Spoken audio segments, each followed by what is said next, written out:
What's going on, guys? Welcome back to the You Know Ball podcast. I am your host, Trill Bro Dude, and I am so glad that we are here. New year 2026, and with a new year and all of our past complaints about the NBA out of the way, we don't have to talk about TV ratings anymore. We don't have to talk about revenue for the league. We can move on to something new to complain about, which is everyone's resolution when it comes to the NBA. And our new thing that we will be complaining about is that the only player in the NBA who matters got hurt this past week. It's honestly, like, I did have a thought, like, when Jokic just he doesn't get hurt often, right? Yeah. But when Jokic sustains an injury, can we just like put a pause on the league for a few weeks? Yeah. We'll do the COVID break, right? Like, yeah, we'll open the bubble, the Jokic injury bubble up. We'll get everyone back in there. We'll shorten the season down. The draft guys, we should probably get rid of March Madness too, like, to be safe, kind of like we did. So those guys, unfortunately, we're just gonna have to go with the games that have been played now when we're drafting. It'll be like the Maxey draft all over again. We'll do all that. That's what they refer to it in my household. Yeah, the Maxey draft. Maxey draft. Yeah, like, I'm a Maxey debtor, sadly. But I just think, because when other players get hurt, it's their fault. They were negligent. They didn't take care of their bodies. They were lazy for not showing up for these primetime back-to-back games that they were issued with Prime and everything like that. But seeing on how Nikola Jokic is a perfect human being and in many ways sort of a godlike figure, I'm maybe Christ or one of the lesser deities. He's certainly up there. He's in the pantheon of the pantheon. Yeah. Like, I think it's very clear now that the 65 game rule was a massive mistake, and we have to scrap it in all ways, shapes, and forms, because this is simply unacceptable. That this has happened at this point. Like, I didn't really feel this way about how many days ago did Jokic get hurt? Six. Yeah. 6. I didn't feel this way 7 days ago, but I do feel like there's been occasionally you'll get these things that happen where you get a new piece of information, right? And that changes your perspective on it. I didn't tell people when they made this rule change 2 years ago that this was going to happen.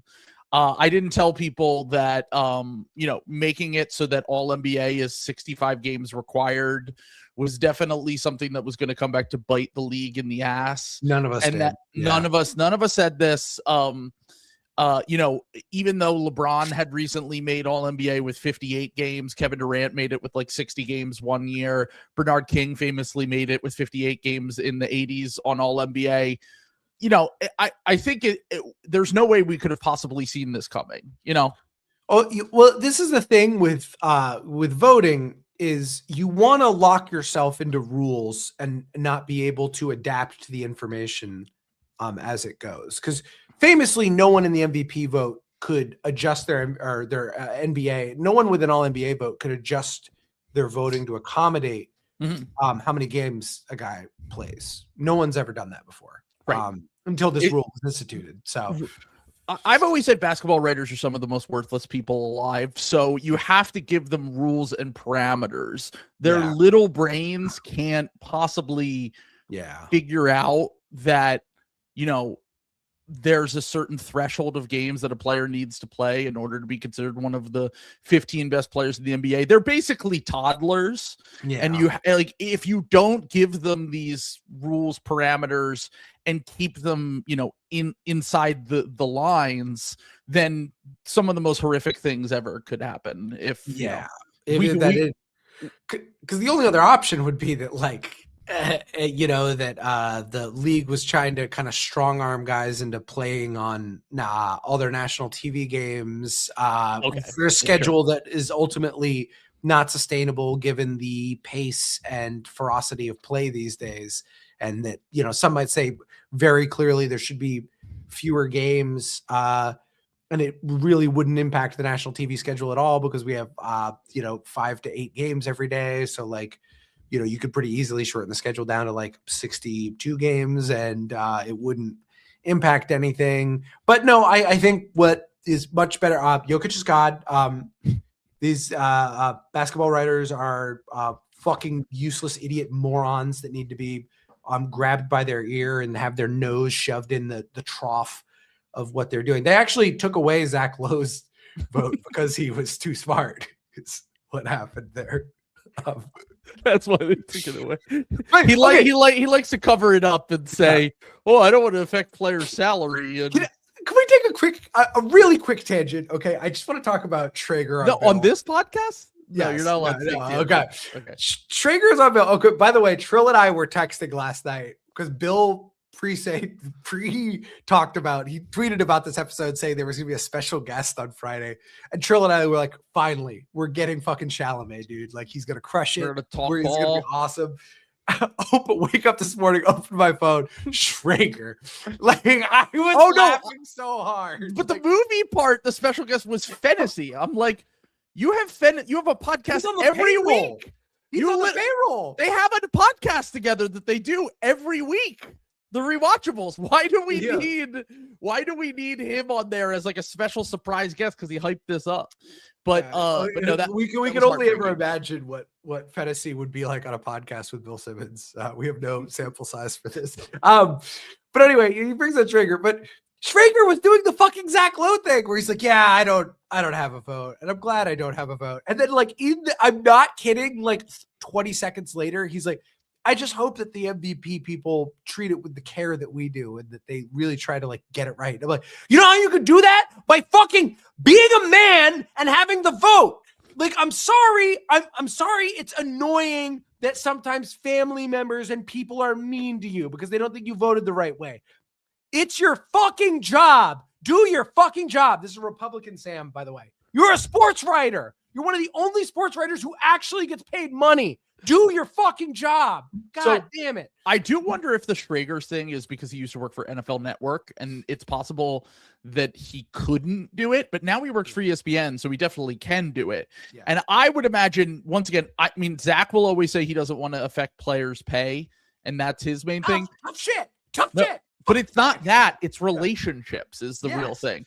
And Traeger is the ultimate relationships guy. I mean, you could the way he talks about Baker Mayfield, it's like he's a personal, like he's like a family member to him. Yes. It's like, he's like, I talked to Baker the other day and, he knows they've struggled down the stretch, but, they're playing kind of carefree. And then they're like, they've lost 8 of their last 9 games. He's like, why are dude, he loves name drops. He fucking name dropped Robert Saleh in that fucking podcast. So good, dude. That's awesome, dude. Dude, a Traeger name drop. I really do think that they need a drop for the Traeger name drop. It would be amazing. It would be amazing. He's so good at it. It's so great.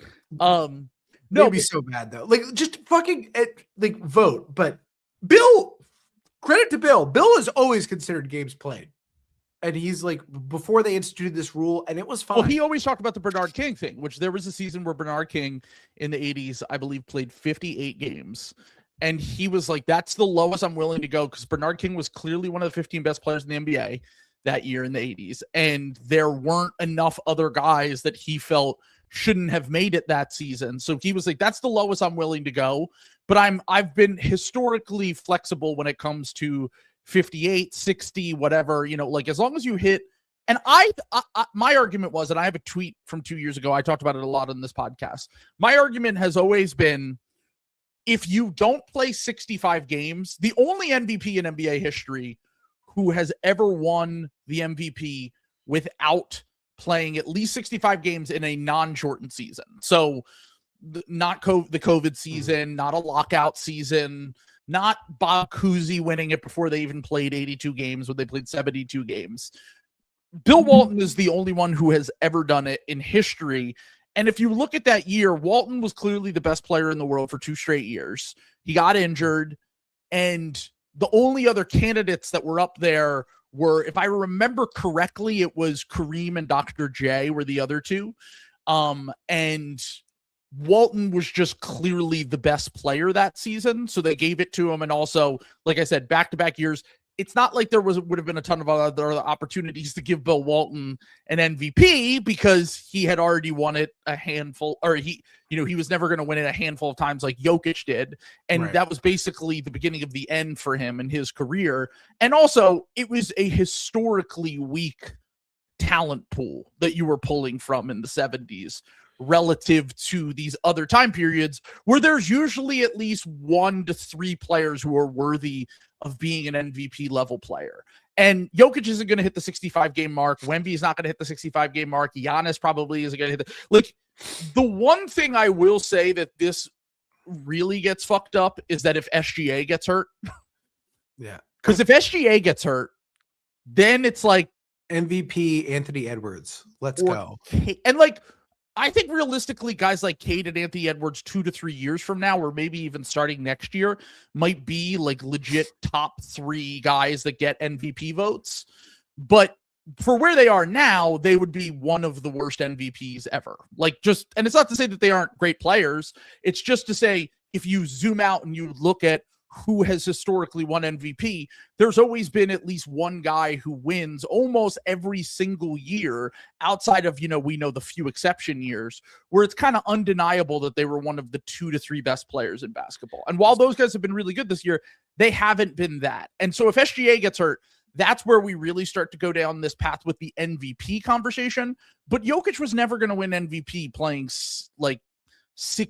around 65 games if SGA played 80 or 75 or whatever. That's what I'm saying. Like, you have to be levitating so far above the field for the games played to not come into effect. You know what I'm saying? Like, it's really about this thing is about disciplining very specifically Joel Embiid and Kawhi Leonard. I'm sorry. That's what this rule is for those 2 guys. And like the load management that happened with those 2 guys, that is on national TV games. It shouldn't impact any of the voting. This is a way to discipline players to play games, which I understand. It's maybe not the best look to do that, but the fact of the matter is that guys are getting hurt at a higher level. Okay, I'm sorry, even more so than a few years ago when we talked about this potentially happening. When this first came up 2 years ago, we saw where it was headed, but it's gotten even worse the last 1.5 to 2 years where the pace of the game and the soft tissue injuries are just through the roof, basically. And it's actually crazy. Gio brought this up to me because obviously since this rule has been instituted, I would say both Kawhi Leonard and Joel Embiid have had career-altering knee stuff happen to them. And this was actually crazy. Chiodo went back and he looked at 21-22. Embiid missed 8 games with COVID, and it was a shortened season, 21-22, if I remember correctly. Was 21-20? No, that might have been the first full season back. That was the first full season back. So he missed 8 games with COVID. So he got COVID during the season and he still played 68 games, and they actually rested him down the stretch. He only missed 6 games due to injury that year. And then they instituted it a year later after this. And Embiid had these little injuries, but the 2 years leading up to that were actually the most healthy that he's ever played in his entire career. Obviously, they institute the rule. The next year has this this knee injury that just made it so that he'll never even come close to playing that amount of games again. And now, like I said, if you are making these lists for all NBA, to me, even if Jokic played 50 games this year, he would still be one of the 15 best players in the NBA.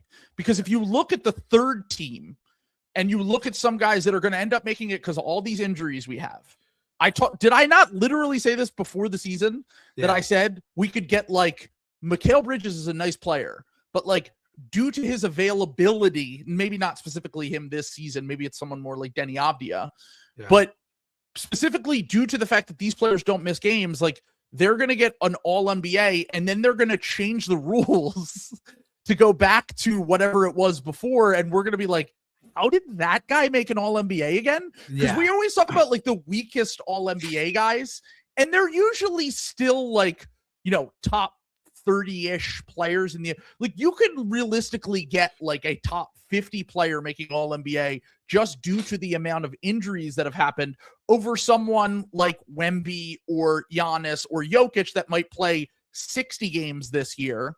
And they, while playing those, are one of the 3 best players in the NBA or 4 best players in the NBA. And in our brains, we should be given, you know, the right to make the judgment call there.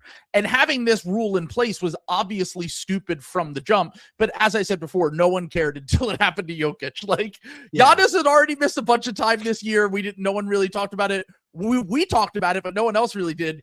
Wemby has missed a bunch of time. Like, everyone but SGA and Jokic that's towards the top of the league has missed a lot of time. And the only reason that, you know, the narrative even begins is because Jokic has the injury. But if it does change based on this, I do think that's a good thing. I mean, it's a good thing. It's just, this was always fucking stupid. Like, is the thing here, because the voters accounted for that. That's why you have the votes, so people can fucking talk about this and account for that. Like, you know, like this, it was built in. It was a very annoying fucking mafia boss style way to try to make sure everybody was fucking playing all the games. And it's like, I'm sorry, I know you care about the games. I know fans care. Like, if you're a fan and you don't know that there's a given like chance that somebody's not going to play in a game, that's kind of on you. Like, I'm sorry. Like, yeah, no. Like, so here's the thing. We have a friend. I don't know if you were following this, because I think you might have been MIA in the Discord, I'm sorry, in the DMs. Yeah. We have a friend who, a very specific example that I was like, all right, I kind of get some of the other side of the argument now. Our friend spent almost $1,000 to bring people to go see the Warriors when they came to town, when they played the Nets. Yeah.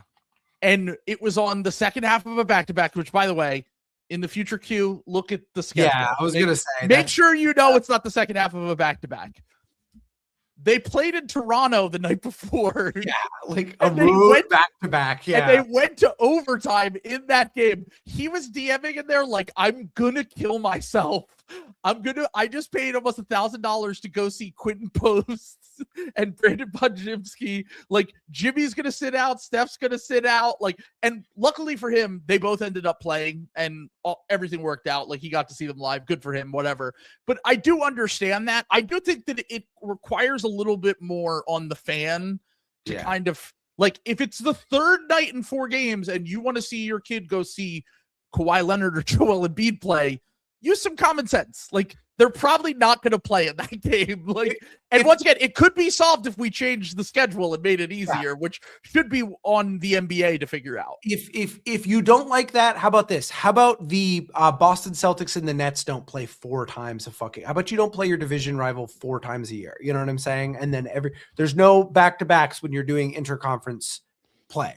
Like, then you get to see Wemby. Like, you get to see the opposite happened to me, where I was waiting on the Spurs because I was like, well, maybe Wemby will get hurt, and then I can go give him this book if he next week, if he's on the bench, and I won't have to pay a lot of money. And now the Spurs are like the best team in the league. Yeah, you faded the Spurs in the preseason on purpose. You were trying to devalue the ticket of that game on this podcast, manufacturing consent. That's why I actually did it. Dude, when I looked at the tickets, they were $85, which is like expensive, but like not bad for, because everyone expects the Celtics for Celtics to be bad.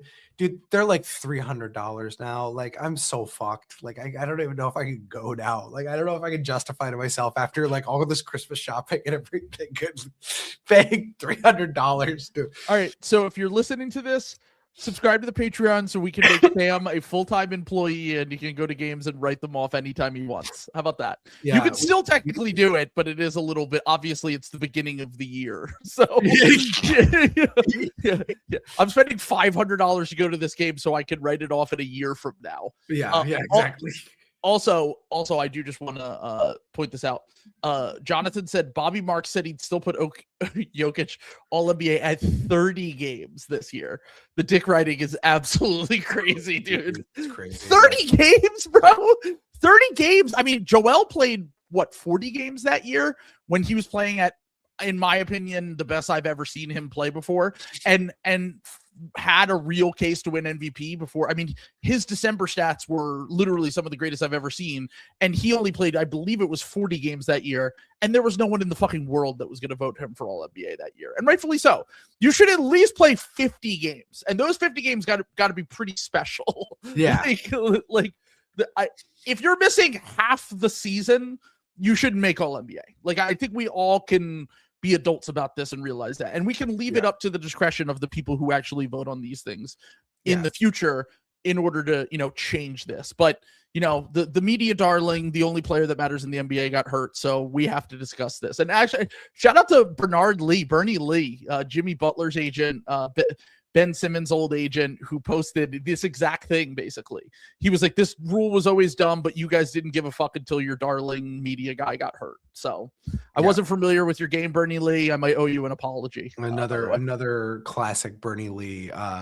It is so funny because Jimmy is like one of the only guys who does this like on purpose. You know what I'm saying? Like he's actually, to be fair though, Jimmy has been kind of an Iron Man this year though.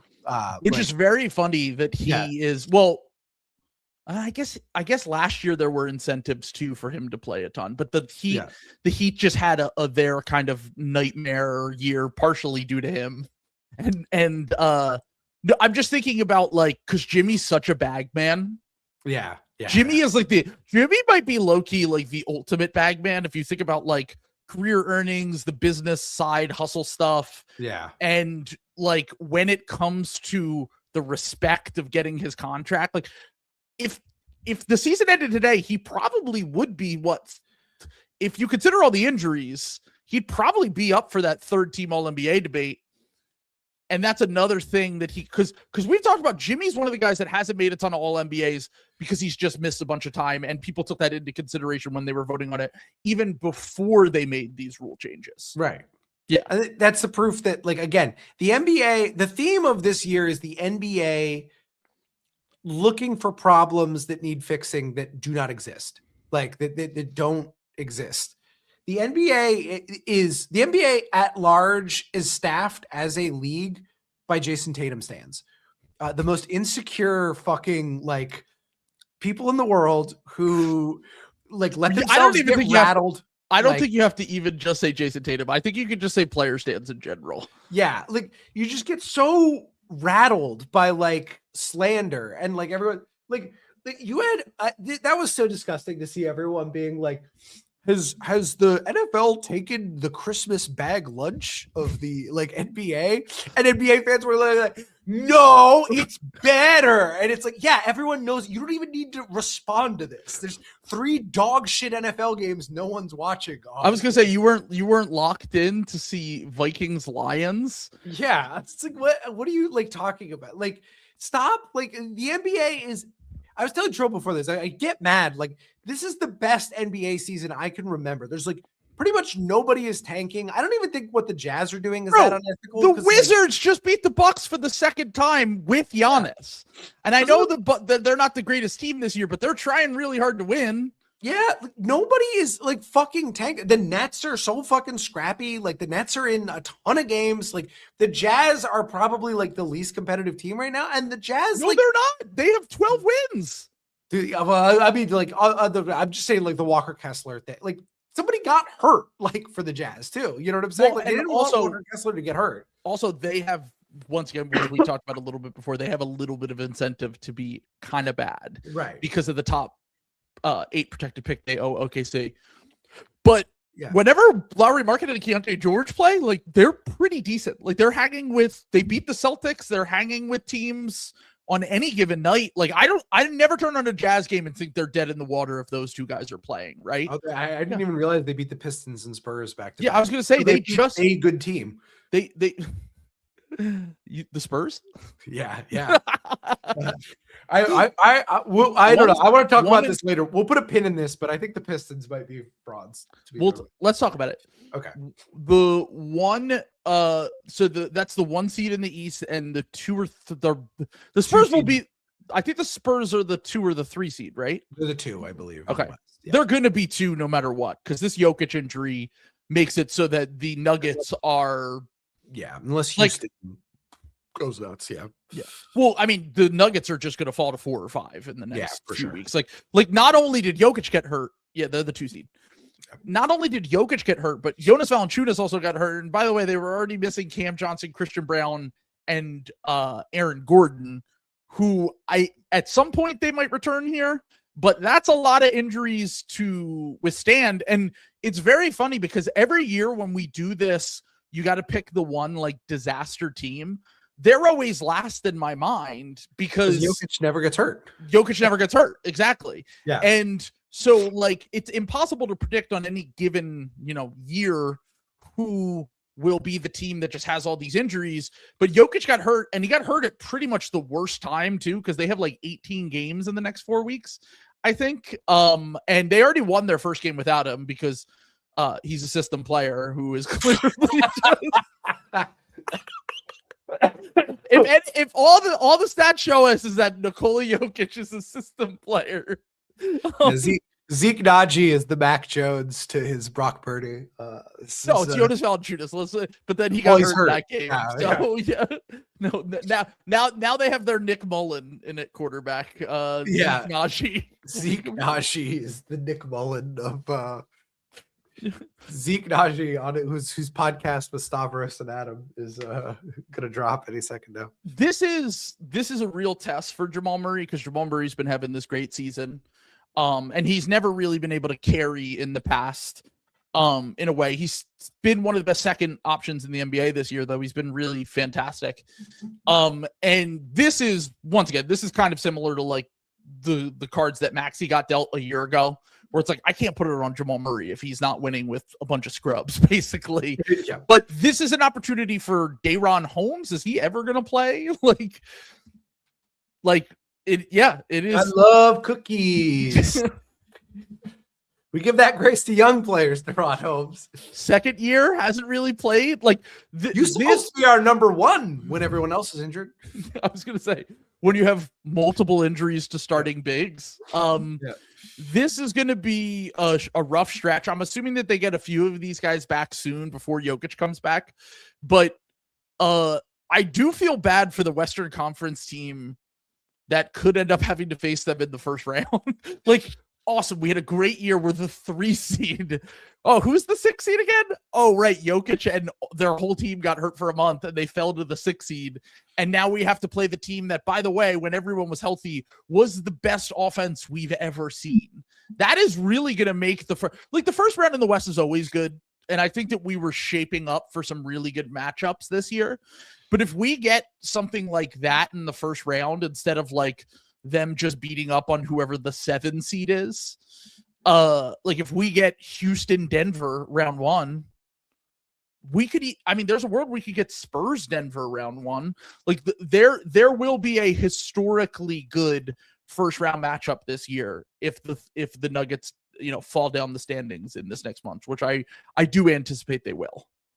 Do you know, by the way, that the Lakers have a negative point differential? Yeah, the Sixers have a better point differential than the Lakers. I know that. And the Sixers are the team that wins every one of their games. If everyone is healthy, the Sixers don't get blown out. They just lose by a close game by 7, or they win a close game by 7. That's every single game they play, basically. The Lakers, if you want to talk about the Lakers real quick, but let's save the Lakers conversation for 1 second. Yeah. I want to call out another thing from that Bill podcast. Yeah. They were coping so hard when they were talking about the NFL MVP versus the NBA MVP. What was that, dude? They were saying that the NFL You're talking about. I thought Bill was cooking. He was. House and Traeger were insane for that. House and Traeger were like, no, the NFL MVP is really important, and I was like, what? I've never. You mean the quarterback award? The NFL quarterback award? Who cares? I've never nobody.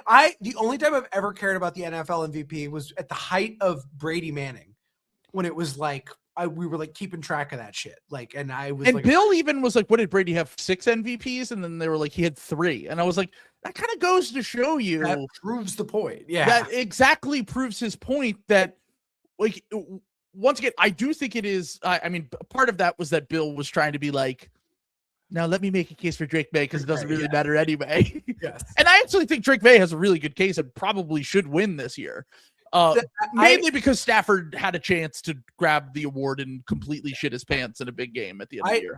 I think this is a classic season. I've been saying this about the NFL is like having an opposite season right now where there's no good teams and there's no good MVP.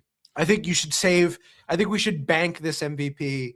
If I had it, I would bank the MVP. I would say there was no MVP this year, and I would save it for like when we have another like Lamar Jackson, Josh Allen style year, like we did last year. Like the MVP is that year. Well, the MVP is so not relevant in the NFL, not just this year. I just mean in general. Yeah, that they had a tie one year. I forgot about that. Was that Steve McNair? Steve McNair and Peyton Manning tied for MVP, and they didn't even do a tiebreaker. They would never happen in the NBA. It's way too important to guys' legacies. Yeah. Like, think about like how many guys like undisputable at the end of the day. And Schrager's thing was talking about, I met Matt Ryan, and Matt Ryan, I introduced him and I said he won an MVP. And I was like, yeah, I don't think about Matt Ryan's MVP all that often, to be honest with you. Whereas think about players like Russell Westbrook and now Derrick Rose and Joel Embiid. Now you can contest whether they should have won them or not those years, but ultimately them having an MVP is something that is super meaningful in the NBA. Like it is something that will stamp your legacy forever. Matt Ryan winning MVP did not stamp his legacy.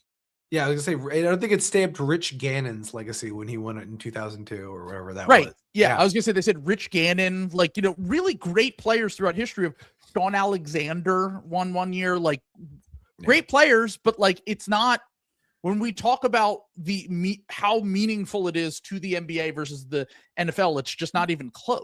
Like, I was gonna say, I want to like just a quick digression on this because I think.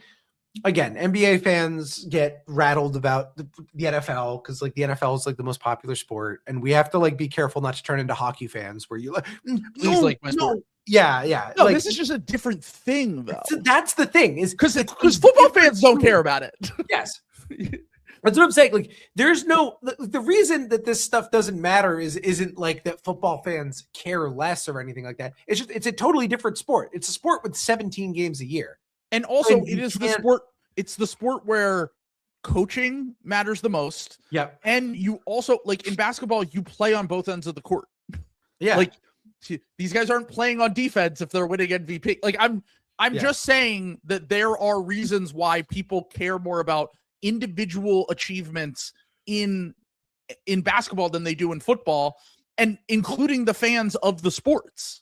It's also like the one, like I guess you could maybe try to make this case as a quarterback. I think it's more important to have a star player in the NBA than it is in the NFL though. Like there are exceptions where and the ones you're talking about are literally like 2 or 3 guys throughout history and they're all quarterbacks. Yeah, it's like the guys where it matters are like it's Patrick Mahomes, it's Tom Brady, it's Peyton Manning. I mean, like if you're talking regular season, like, and once again, a lot of those guys, even during their best seasons, I'm not like they either had great play callers or defenses or something in their supporting cast, whatever it is. Yeah. There's context to all of it, obviously. Like it's very rare that you just roll out the ball and you have one guy that's really good on your team, especially nowadays. I would say it's probably more important to have good role players, which if you want to talk about the Lakers a little bit here. Yeah, this is kind of what we said going into the season about that team, which was that it's a mismatch of talent at the top of the roster with LeBron, Luka, and Austin Reeves. And then their best role players are like older Marcus Smart. Yeah. DeAndre Ayton. He said it, not me. I want to point that out. I genuinely like he's probably their 5th best player. Yeah, I honestly agree. Yeah. Like, and that is kind of an indictment on the roster. like we're not even talking about Marcus Smart when he was on the Celtics. We're talking about this version of Marcus Smart and how important he is to the team should be a little bit kind of scary and petrifying to anyone who roots for the Lakers. And I'm sure their fans are kind of up in arms because LeBron comes back, that derails things a little bit. Reeves get hurts, that derails things. And look, I do think that Lakers fans have more, because the Lakers fans are the rare fan base where you have the fans, but also there's a jockeying for stands within the fan base, like of individual players, because it's not just the players that are currently on the team. Like, you have the LeBron stands, who are kind of technically part of the fan base because LeBron's on the team. But then you have the Lakers fans who hate LeBron because of Kobe. And now you have Luka coming in, and some of those fans are Kobe fans who think Luka isn't built for it and doesn't, have the Mamba mentality. And then there's the LeBron fans who are like, Luka's fucking up his legacy. So, and then there are the Luka fans who are like, LeBron is washed. So it's one of those things where you have not just Lakers fans, but you also have factions within the fan base that are of different, backgrounds and makeup and have different agendas that they're trying to fight for here, basically. And that has made it so that there's basically an all-out civil war at all times whenever anything goes wrong, which usually when anything goes wrong, I mean the Lakers lose a single game. Yeah. I mean, everyone's going insane for all of that stuff. No, it really is succession, like, going on in the Lakers. Sure. Right now. There are succession teams. So I guess in this case, Pelinka's Jeremy Strong is Kendall Roy, right? Like, fortunately, I didn't watch the show. I have to watch it. Okay. Well, you know what? I didn't either, but I just know. So, wait, is that millennial TV? Can we it's we not steal millennial Valor? TV, so I don't know. Everyone will be happy to know I did watch a television show for the first time in a long time. What's that? I watched every episode of Heated Rivalry. I watched every episode of Heated Rivalry. Yeah. Lauren and I watched that. That show is. You're out. You're out on Heated Rivalry. You didn't like. I'm gonna be nice. I'm just gonna say not my cup of tea. True. I was fascinated. I was locked in. I thought you didn't like the Wolf Parade needle drops. That was some millennial culture right there. Nah, it wasn't for me. Not really for me. Cues. No. Okay. All right. And once again, I'm not opposed to a good. I'm not opposed to a good romance. I'm not opposed to a good girlfriend show. I've watched a few that I have enjoyed throughout the years. I didn't get the hype. Trill is a prude. Everyone kill him. Everyone hop in the comments. Get Trill. Trill is sex negative. We're canceling Trill right now. I loved it. Jacob Tierney, you will always be famous in this house. I thought it was pretty good. I maybe that's just because I haven't watched television in a while. When I say pretty good, I meant I was like enjoying it. There's a lot of like very like funny things going on, namely that there's like 53 total seconds of hockey in the show. It's very awesome. No. Okay, can I just say my biggest issue with the show, and I said this to Lauren, was I was like, why are the first two seasons like 15 years? like you literally could. You have a whole television show. I'm assuming you have a large runway to tell a story, and instead of stretching this out over the course of a season or multiple seasons or a long period of time, you're like, let's do 7 to 9 years in the first episode of this show. And then by the second season, they're like basically done their careers, it feels like. So yeah, I didn't even realize that they said that. Did you say it was about Alexander Ovechkin and Sidney Crosby? Well, that's what everyone was assuming because that's what I assumed. Because I said, Lauren was like, are there hockey players? And I was like, if I had to guess, I would say those two hockey players. Especially given like the timeline of the show where it's supposed to be like way back in the thing. And it's like, everyone's like, oh, that's what it is. So no, I know I have a friend who has a friend who like works in the publishing industry. It's actually an AO3, which is the fan fiction website. It's an old converted fan fiction that was originally about Steve Rogers and Bucky Barnes, aka I don't know either of them. It's Captain America and fucking the Winter Soldier from the Marvel universe. Oh, Okay, so what if they were gay hockey players? What if they were gay for each other and then they made but it also about the hockey? best no, because we were talking about it, Lauren's like, well, like there are probably not openly gay hockey players, but there are. And then I was like, yeah, I don't doubt that, but the odds of them being the best and the second best player in a given draft are probably not super high. Well, and they're also like immediately the two best like, players in the two best NHL. players. Yeah.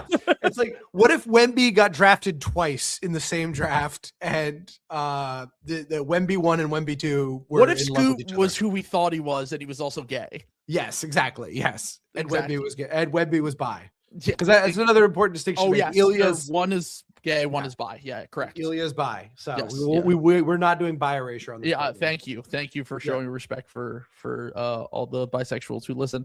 Yeah. But the yeah, no, once again, it's not, it just didn't live up to the hype is my thing. Like it is certainly watchable TV, don't get me wrong, but I just, the way that people were talking about it, I was expecting to be like, wow, this is going to be amazing, and I was just like, it's fine. Trill doesn't understand the power of the Fujoshi. So, women, get him. Yeah, I was going to say, I think of that famous tweet that it's like, women will always tell me that they love to read, and I didn't know that that meant just they like porn. Yeah. That's true. I also, I do want to say like, this is an American problem writ large. The women like porn thing is like kind of like an overblown thing because the men are like, men read philosophy and like the philosophy that men read. Well, first off, yeah. men don't read, and I No. as a proud non-reader.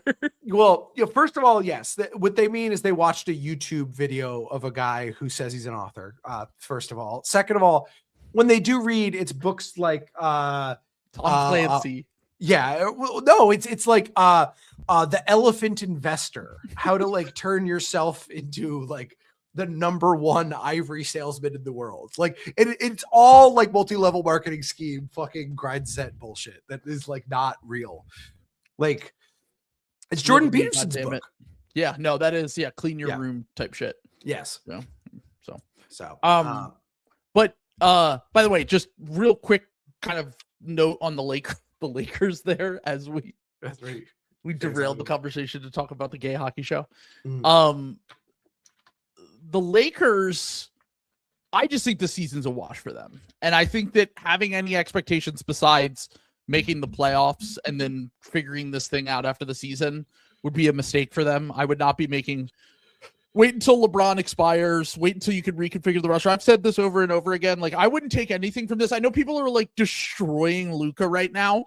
And I will say, watching Luka now, I've said this before, and I'm starting, like, you catch him on the right night and you're like, I kind of understand why Nico was like, get rid of this guy. But I'm not going to take any judgments from this season because we know that you can build a better team around Luka Doncic. We've seen it multiple times, and there are pathways for them to do it. But this Lakers team was never going to be that, and it's going to make Luka, look worse just by the nature of being on this team, because it really is just not built in the same way that good Luka teams have been built in the past. That's exactly what I was going to say. Far be it from me to defend Rob Pelinka, but there's no way that they couldn't have planned on Luka Doncic being available. Like, you know what I'm saying? Like, so they just, he's the type of player that you change your timelines and what you're doing immediately to accommodate that. But at the same time, you should wait to have more picks available. You should wait to have cap space available. You should wait to have LeBron gone. And like, there's a way of doing this in like a measured way where I said it. I was like, if they had gotten a reasonable return for Luka, it kind of would have been an evil genius move by Nico to send him to a team that cannot do this for a year and a half, 2 years before they can kind of figure their shit out, because it's going to make Luka look worse as this shit happens, because this team is just not built to win games right now. And the fact that they're even as good as they are, like, is been continued to surprise me, basically. Like, I credit JJ Redick for that. I'm going to be honest. I think that this would look a lot worse. It's the second year in a row JJ Redick, they're like #1 in the league, like wins above point differential. And it's like not close. They've done it. That's been like JJ Redick again. I think that's good coaching. Well, part last of that year is it felt them, last year it felt like they were always in close games, and this year it feels like they just have gotten a few blowouts. Like they've lost. Did you see that stat the other day that was like the most 20-point losses in the NBA, and it was like the Wizards, the Jazz, the Pacers, and the Lakers were tied. Oh, really? Jeez. Yeah. I didn't see that. Yeah. The Lakers were tied with the Pacers for the most 20-point losses in third. That is like they just when they lose bad is what I've been trying to say. And like last year, it just felt like they were always in games. And now it feels like they have more. They shouldn't have as many wins as they have. They have a negative point differential and they have 20 wins. Yeah. Like that's crazy. I think they're like a game and a half behind the Rockets or something like that. Yeah. Well, and Reeves going out at the time. By the way, Reeves is another part of that All-NBA conversation. I don't know if you know that, but it's possible he was trying to play through injury to make the games played so he could have made third-team All-NBA this year. Yeah. And then if he makes third-team All-NBA, that changes how much money he can make on his contract. Then that is like a big deal for a guy like him who hasn't really gotten paid in the same way that players of his stature usually do. And then now he basically tried to push through this injury like Hallie did a few years ago to reach the quota, and he got injured. He was playing through a calf strain and strained it worse, if I understand correctly. So there are a lot of things going wrong for the Lakers right now that I don't think they're going to be able to fix until next year. But the other thing I wanted to talk about here was the latest rumors regarding our friend Anthony Davis. I watched Anthony Davis play last night. He's another guy who just came back from injury. He's kind of always injured, but he was out for, I think it was a week. He didn't play for the Mavericks, and I don't know if he's healthy. But if I'm a team that's trading for him, I hope he wasn't healthy last night, or I hope that he was just a little bit rusty coming back from injury, because I watched him look, if Maxey's cooking you, that's one thing where Maxey can, get downhill, and some of these more slow-footed guys don't really have a chance to keep up with him in the paint, and he can finish around the basket and all that. He was getting cooked by Paul George last night. Stuff. Like multiple different, the thing that has alarmed me the most with Anthony Davis in the last year, even before when he was still in the Lakers, was that he is just not the level of defender that he used to be, and everyone just acts like he is. Like, he was very clearly a defensive player of the year candidate for like a decade. And now he is just like some nights bad, some nights good. And with these injuries kind of racking up, if you're trading for Anthony Davis, you want to know that he's going to play a decent amount of games, and you want to know that he's going to be like engaged on, because it's not like he's some superstar offensive player. He's a good offensive player. He's a very talented offensive player. But the thing that's always made Anthony Davis one of the best players in the NBA is that he was always pretty good on offense and then amazing on defense. And if he's regressed and he makes as much money as he does, like everyone keeps saying like, oh, maybe the Mavericks shouldn't trade him. I'm like, they should trade him as soon as possible. Yeah. Because I think the returns on this could be much worse if they wait until the offseason or a year from now to do this trade. Would you do it for just one first-round pick? I mean, expiring salary and one first-round pick? Yeah. I honestly would consider it. I think I would do, yeah. Because here's my thing. I would look at it like this as the Mavericks. As, as imperfect as Anthony Davis is as a player, he's still going to help you win more games in the interim. Like, if he plays, he will help. They've won one game without him this year. Like, he is still important for that team that just has all these injuries and lacks talent and all this shit to have basically someone who can, at least get by in the regular season. And I have my pick for the last time for the next 3 years this year. And I have Cooper Flagg on my team. Like, I would rather be bad for the rest of this season and trade Anthony Davis and just get whatever I can get, even if that's literally just salary relief and one first-round pick, in order just to move on from this thing. Because it really will feel like, I think in like 15 years from now, when people look back at this, it will feel like a fever dream where it's like Anthony Davis was on the Maverick. What? He played 27 games, like however many games he's going to play with them, like all the Luka stuff, all like them getting flagged, like it will be this weird chapter in NBA history that people will return to, right? But I kind of feel that way about Jimmy Butler on the Wolves, by the way. I keep forgetting that happened. That's another one. And he played a full season for them. Yeah.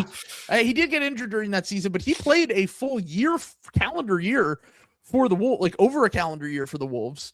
And the Anthony Davis, like I would probably just do it just to get off the contract at this point. Because he's got 2 more years of massive money after this. And you can make your team worse for the rest of this year. Yeah. And you can potentially get another guy in the lottery to pair with Flagg. Like, to me, it's kind of a no-brainer. And I know Zach Lowe's brought it up a lot. And the analog for what you get for Luka Doncic, you have to just move on.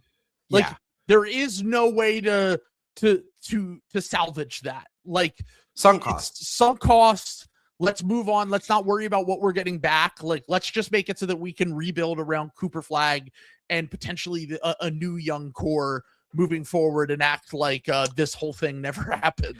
Getting Cooper Flagg immediately put this in, like, if you run this Luka Doncic trade 100 times, this is still the top 10% of outcomes for the Mavericks, just by virtue of them winning the fucking lottery. Here. So it's already gone better than you expect. Honestly, my team could probably use Anthony Davis if the money wasn't such a, the money obviously doesn't work. But that's a problem for I think the reason why the Hawks have been attached to them so much is because they're one of the only teams that has, like, the Mavericks can go into the trade machine and be like, oh, the Hawks have like a bunch of expiring contracts and like I'm sure they've put a little back. He's coming home. Yeah, very, very funny because on a per minute basis, Porzingis is a much better player than Anthony Davis this year. But those minutes are even less than Anthony. And people will be like, well, he's actually, if you look at the games played, he's actually not played that much less. And I'm like, look at the minutes, dude. Like, Porzingis is never going to be a 30-minute a game guy again. Like, I've talked about the pot stuff, the conditioning. It's just impossible to expect someone with that condition to think they can get back to a level where they can play 30 to 35 minutes a game.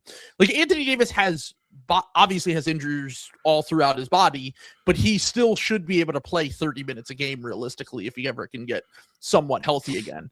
I saw the latest rumor was that, like, we got a rumor like a few days ago that was like the Hawks have been disappointed by Risacher. He hasn't really developed in the way they thought he would. They would probably be willing to include him for Anthony Davis. And they also want to move Trae Young and blah, blah, but then they came out and they were like, they don't want to trade Risacher. And I'm like, all right, so they might just be trying to kind of, throw some water on these rumors because maybe there is a realistic deal that could happen and they're trying to protect Risacher and, this information from getting out there. A thing that I said, and I know that you've been a little bit higher on Risacher than me, and I know he's really struggled this year. I've said it before and I'll say it again. Like, sophomore slumps with wings is like almost built into the equation for me, where it's like, if you're really good as a wing as a rookie, and then you're really good your second year, you're probably going to be a superstar. That's kind of like generally the rule of thumb. The thing that worries me more about Risacher than anything else is that, like, he showed progress throughout the season last year. He struggled to start. And then comes into this year, and like one of the reasons I think that people were higher on the Hawks was that they thought that he would, continue to take steps. And I've never been the highest on him, but I thought like, he's a wing who's going to be able to shoot and defend and, occasionally handle the ball. And the thing that when I look at his stats and I watch him play, it feels like he doesn't leave an impact on the game at all if he isn't making shots. Yeah. And this year, it feels like when the shots just have not really been like, it's just not been consistent. And he's shooting, I want to say for someone who's known to be a shooter, right? Yeah. He's shooting 35% in his NBA career so far from three. Yeah. That has to be closer to on volume 40% for him to reach the levels that his biggest fans think that he could reach. The rebounding seems to be just like something that is not part of his game. He only averages like 3 a game at this point. And the defense, he certainly has the tools. I know their defense is horrendous when Porzingis doesn't play specifically. So I don't think that he has been, I would imagine has not been a great lockdown defender so far this year. The thing with him is like, it's a weird situation because we've seen these wings that kind of struggle in context. I thought this context was really good for him, to be honest. We've seen wings struggle in context and then end up on other teams and then flourish in their next context. But he is not your usual rookie contract guy because he makes number 1 pick month. Like he makes more than the MLE. Right. Yeah. It's very funny to me because when I saw this story, I was like, are they trying to salary dump him already? Because they see how much money he could possibly make in year 3 and year 4. Like year 4, I think he makes like $17 million a year. And that if he's just not a good starting wing, you're going to want to use that money elsewhere, especially if you hit on this draft and you hit on DeBanster or something.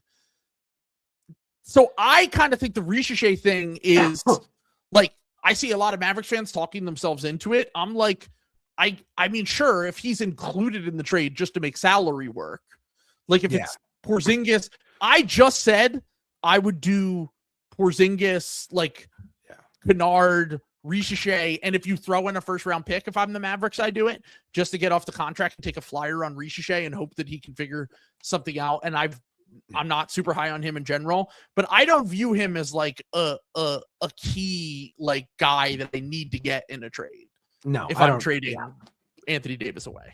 No, the case for Risacher would be that like having Cooper Flagg as like another wing would complement, like it would be a good complementary pairing because Risacher is kind of looking a little bit more like a unitasker. I don't think Risacher is ever going to be like a, he might become like a passable playmaker, but the rebounding, that is a pretty damning. We've talked a lot about how we're going towards like a possessions style league. Not being able to rebound on the wing is like a 2-3. And the other thing is like Cooper Flagg's been great last month. He sucked last night, but I would say he had a bad game last night. He had a bad game, but if you watch the game, which I did, the whole game plan was literally get the ball out of it. Like anytime he touched the ball, we were sending nail help. We were we were not letting him drive. We were getting into his handle. Like we basically viewed everyone else on that team as a non-threat. Yeah. And that is going to fuck up any rookie, I think, especially someone who's still kind of figuring out who they are in the half court, like Flagg. Yeah. And the thing that I was going to say was like normal ups and downs for a rookie, like he had a stretch that makes me believe that no matter what happens for the rest of this year, he's very clearly going to be like a very, very good player. But his archetype is kind of similar to Jalen Johnson, who's on the Hawks. And like, if you wanted to make the argument against that, is like, while Flagg defensively, I know that Johnson's taken a step back defensively this year as his offensive creation load has gone up. But like in 2 years, if Cooper Flagg, or let's say a year from now, Cooper Flagg was as good as Jalen Johnson, I think that would be a success. And that's where I look at it like, it feels like if you're not going to thrive in this Hawks situation, because I remember last year I put up the thing that worried me about Risacher is if you go on that website Data Baller and you do the stats when he plays with Trae Young and without Trae Young, they were like decent when he was with Trae Young and like horrible without Trae Young. And then Trae Young got hurt this year. And while that might be a weird thing where like the team might be just as good, if not better, without Trae, it certainly was not going to help Risacher. Like, yeah. I think at a minimum, Risacher needs a high-level playmaker in order to be a useful offensive player, and you got to just hope that the defense gets much better. Yeah, I'm not. I think Risacher's upside is still starter. I think he's probably a rotation player, but I don't think you can expect much more of him than that. Like, and that's tough. He's getting number 1 pick salary because you just laid out. it's pretty high money. Like he's probably negative salary at this point. Like, when we did our Landry Fields, like I don't really think it was his fault. He shouldn't have got fired thing. Yeah. Seeing the second, third, and fourth pick from that draft this year with Sarr taking a massive leap and Reed Shepherd becoming the player that he has become with Houston and Castle becoming the player that he's becoming with the Spurs. Like you got the worst pick out of the four. Yeah. And you took him with the first pick in the draft. Like now maybe the ownership sniffed that out and they were like, we probably fucked this up. And that was part of the reasoning. Maybe it was also just their ownership's kind of sporadic and does whatever the fuck they want.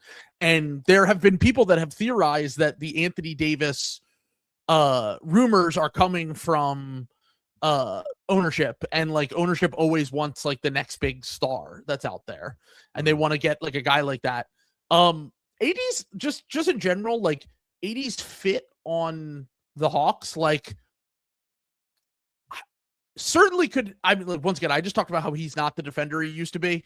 They just need anyone for their defense to anchor it right now. Do you think he'd be better than Okongwu though? Like, yeah, overall on defense, yes. I'm saying overall, like I think Okongwu's made like massive leaps as an offensive player. That's what I'm saying. Every time I watch them, I'm like, he's just kind of a good offensive player. Like he's kind of like a legit. So the thing is, and people who watch the Hawks more often say he can probably be part of a decent defense, but he can't be the guy who's anchoring the defense, right? Yeah. So like, it's certainly a clunky fit if you look at like, all right, here are our starters. Because do you buy that would just be the trade and then they try to make it work with Trey? Or do you think that they're going to trade, or do you think they're going to trade Trae Young in this trade and find a team? Because I don't know if they can, because Trey has a massive player option after this year. That's been the thing that everyone is kind of like, I was like, well, he's basically an experiment. Well, if he has this big player option and he has no market, he'll just pick that $45 million player option up. And then you have to get someone who actually wants Trae Young. Is it possible that the trade is just Anthony Davis for Trae Young? Okay, so here, real quick on that. I saw a post that made me fucking crack up, which was both of these motherfuckers are really going to get traded for Anthony Davis. And it was a photo of Luka and Trey on draft night, Super funny. which made me crack up. So here's the thing. The Mavericks apparently don't want to take back Trey's salary for next year. And they would prefer Kyrie to basically.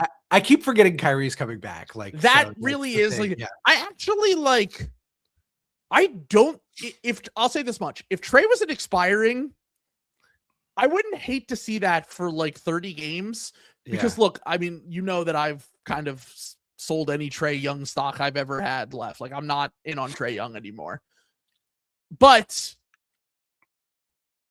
I would like to see those two, Trae Young and Cooper Flagg, for half a season together. I think he would be good for Cooper for like at least one season, like or half a season, you know, like I think it would be very good for Cooper for like a little bit. Like even if you just used him as like a rental, like to kind of kickstart like Cooper. So here's Jonathan said on the Dallas post game yesterday, Mark Stein is essentially saying anybody not named Cooper Flagg could get traded.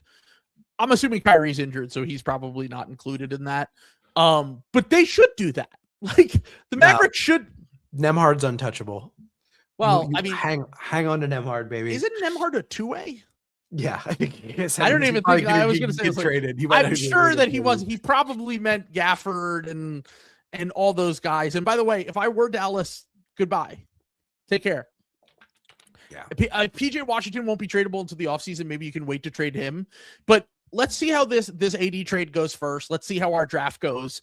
And then we can kind of build a normal roster that makes sense. Because after this year, I will say I don't love the PJ Washington and Cooper Flagg fit, but it doesn't hurt to have good wings.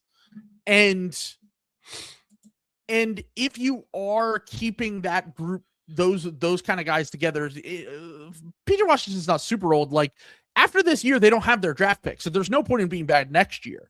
Like they can angle to be pretty decent next year and get trade these guys for either expiring contracts or prospects or whatever and be pretty decent. But I don't know. So Jack just commented here. This is interesting because I've heard, I wanted to bring up with the AD rumors what Zach Lowe said, which was that because of desperation, he could see the Bucks or the Clippers being in on AD.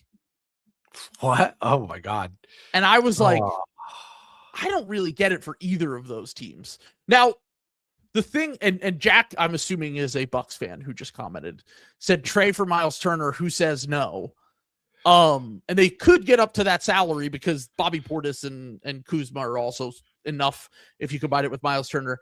My thing with the Bucks, and people have said, like, why don't they trade for Trey? The Bucks don't really need guards. Like, if you rank the five best Bucks players this year, wouldn't 3 of them be guards? Yeah, and then Giannis, and then I guess kind of by default Miles Turner. It's AJ Green, Rollins, and Porter, right? Jr. Yeah. And so if you think about it like this, like if I were trading Kyle Kuzma, Bobby Portis' salary to get someone, right? You're then taking, and I'm not pro either of those players.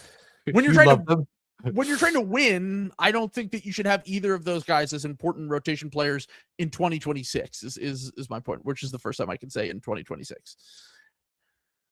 But they're still forwards. Like, you can't just have no forwards on the roster, right? Like, you have to at some point have a roster. That's why, like, the Zach LaVine trade doesn't make sense for them. Honestly, the Jeremy Grant trade doesn't even make any sense for them for me, because Jeremy Grant is basically just like a big guard. He's not like he doesn't really do wing things that you would want. You would want a wing or a forward to fill in the gaps, right? If I were them, the guys that I would be looking at, honestly, I saw the Michael Porter Jr. rumor, and I don't know if they have enough to get him, just because Will might have actually won, and there might be a fucking bidding war for Michael Porter Jr. at this deadline. Like, he's by far the best player available. Like, it's kind of like undeniable. It's him or Anthony Davis, and Anthony Davis doesn't play games. I'm sick of everything going so right for the Nets, man. This sucks. Best coach in the NBA. Poor Celtics fans. We get our franchise player hurt. What do Nets fans get? A bidding war. This sucks, man. God. And Cam Thomas is back to help them tank. Yeah, this sucks, man. Cam Thomas, the tank engine, is one of the greatest fucking, like, literally one of the greatest nicknames I've ever heard. Whoever came up with that, just, you have the mandate of heaven. That's a really good incredible name. But no, I think that if I were the Bucks, I would definitely be trying to go after Michael Porter Jr. if that's even somewhat realistic. I would definitely be trying to go after, like, I don't know, fucking Santi Aldama or someone who's just like a forward or like or a wing that might be available. Like, honestly, PJ Washington would be great for them. PJ Washington can't be traded. But, like, these are the kind of players I'm thinking of. Like, guys that can play real minutes for you at the forward positions and are additive on one side of the court or the other, in a way that, like, them getting a guard who just gets buckets, like, didn't we just see this with Dame? Like, it doesn't work. And, like, you should just lean into, like, having size and motor and athleticism and hope that Giannis can stay healthy enough. I just don't. I just, like, the thing is the Giannis writing is so clearly on the wall right now. Do you really want to spend one of your first round picks to? I do agree with that, but I'm saying I'm thinking from their mindset. I'm thinking from, like, that's why I wouldn't go after Michael Porter Jr., because then you're like quadrupling down on this. Yeah. Like Jonathan just commented Najee Marshall. That's the kind of move that I'm thinking more so. Now, Najee might not be the perfect fit just because he's like, if you're going to get the most out of Najee, you're going to want him to have the ball a little bit. And he is a little bit of a clunky fit with Giannis. But, like, in that vein of player is what I'm thinking. Where, like, you don't have to sell the farm to get this guy, but they might be available for a reasonable package. And, like, I don't know. Have you looked at the Bucks record recently? They're the 11 seed, dude. Like, they're like, actually, I was looking at this. It's not easy for them to get up into the top half of the play-in right now. Like, it's a long season and a lot of things can happen. But here are the teams that are ahead of them. All right, ready?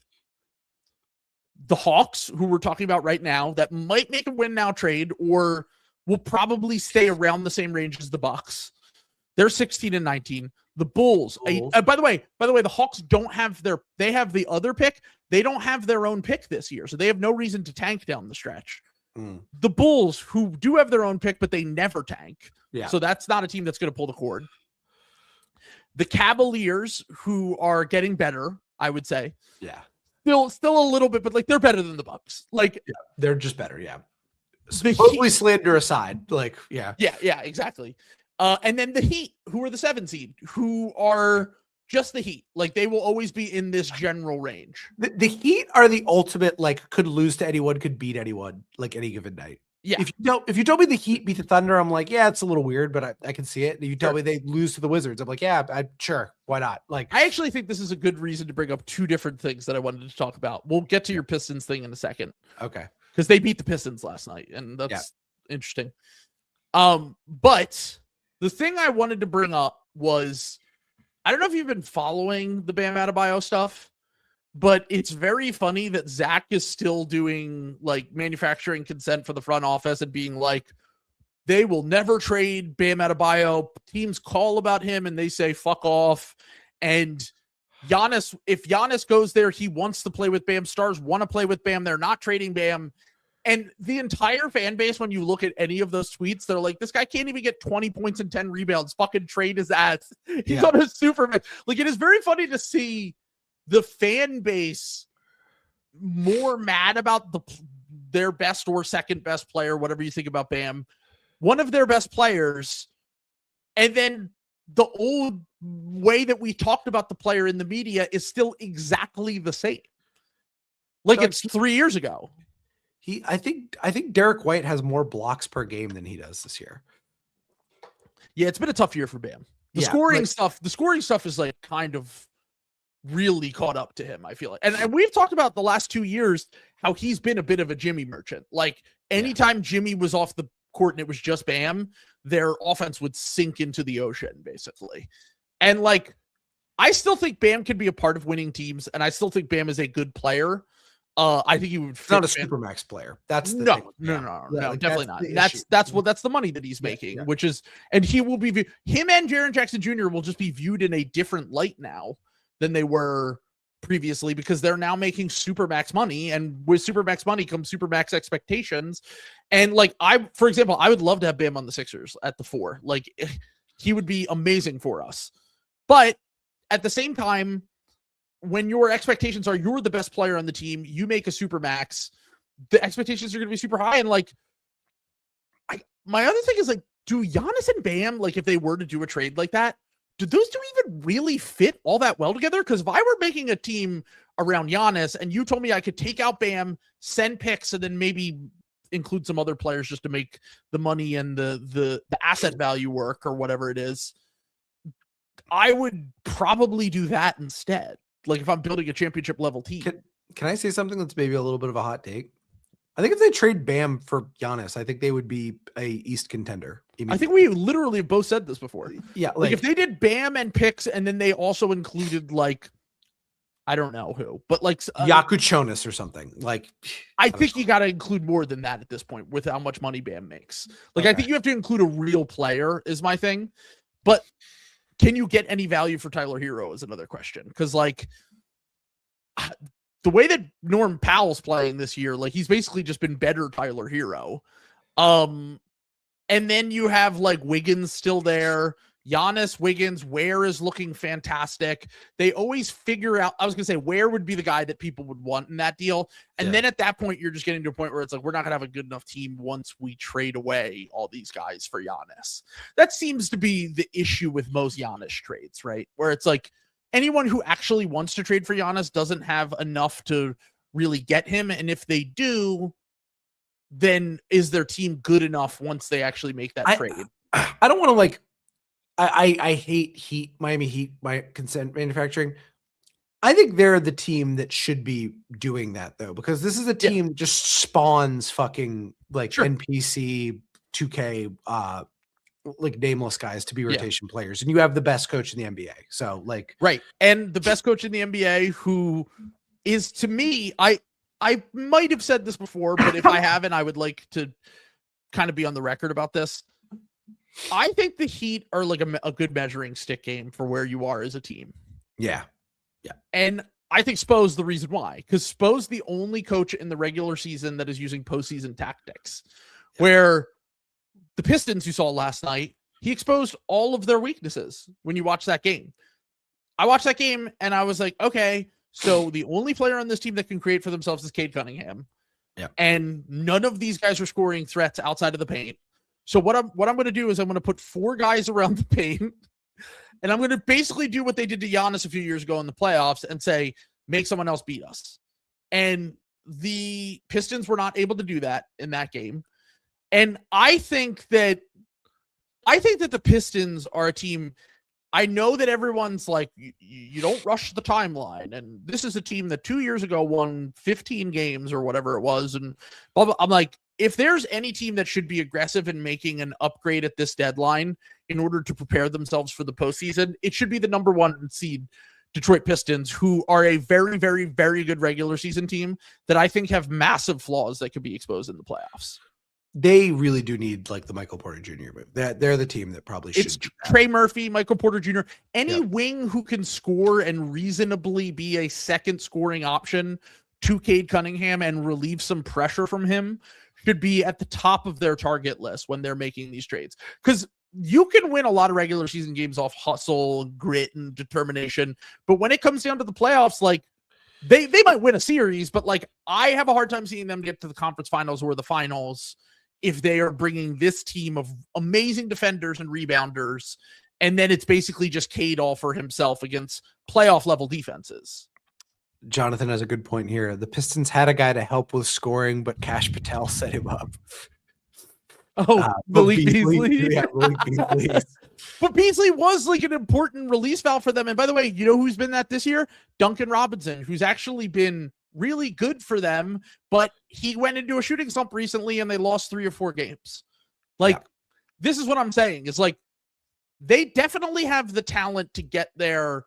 I would say they have the top guy in Cade. And then they have all of like the dirty work ancillary guys. That's what I was going to say. The Hollands, the Stewarts, all those guys. They have a lot, because a lot of teams are looking for that, for dirty work, ancillary, like junk men, and they have like an abundance of riches of those guys. They have like 6 of those guys, and like Asar and like Ron Holland, like Asar is like the apex. I think that they might have like the best perimeter wing duo in Asar and Ron Holland right now too. Yeah, like that's like a good start. Like I really think they're like a move away from being bad, but I think right now they're a little fraudulent as a number 1 seed. Like I'm gonna be honest. Like, so I don't this think is they're very good. Like, this is, and by the way, down year for the East. You could take advantage of that. Yeah. The other thing that OS Ghost is saying here is the Pistons in danger of being the new Grizzlies. Yes. Learn from the Grizzlies' mistakes. Yeah. The Grizzlies got cute and they waited and they waited and they waited, and then they missed their window. Now Cade will have better health luck than Ja. And what's that? Hopefully. Well, yeah, hopefully. I mean, Ja, nothing's a given, but yeah. But in general, I think that's probably going to be the case. Yeah, sure. And even if Cade gets hurt, it doesn't destroy his career in the way that it did for Ja. No, for sure. He's definitely a lot less reliant on athleticism than Ja. Yeah. But the thing is, I would just try to be as aggressive as possible and not make a move for the hell of it, but like improve your roster between now and the playoffs so that you can give yourselves a real shot in this conference. I literally was blown away listening to Bill talk about the Pistons. Did you hear what his diagnosis for this was? I'm gonna be, until today, I was tapped out on Bill for a little bit. So I was too, but I texted you the other day and I said, you got to tap in for this Bill performance. So here, let me tell you. Okay. He talked about, so he had just watched the Clippers game. So that was fresh on his mind. I did listen to the Clippers part of that podcast, but I just didn't get to the back part. So this was before. So the two perspectives that he had from this were the Celtics game that the Pistons and the Celtics just played. Yeah.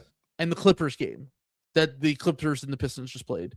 And his solution to the Pistons roster is they just need one more guy that they can throw at the Jaylen Browns and the Kawhi Leonards. And I was like, come on, dude. What? Like, that's literally like their best strength.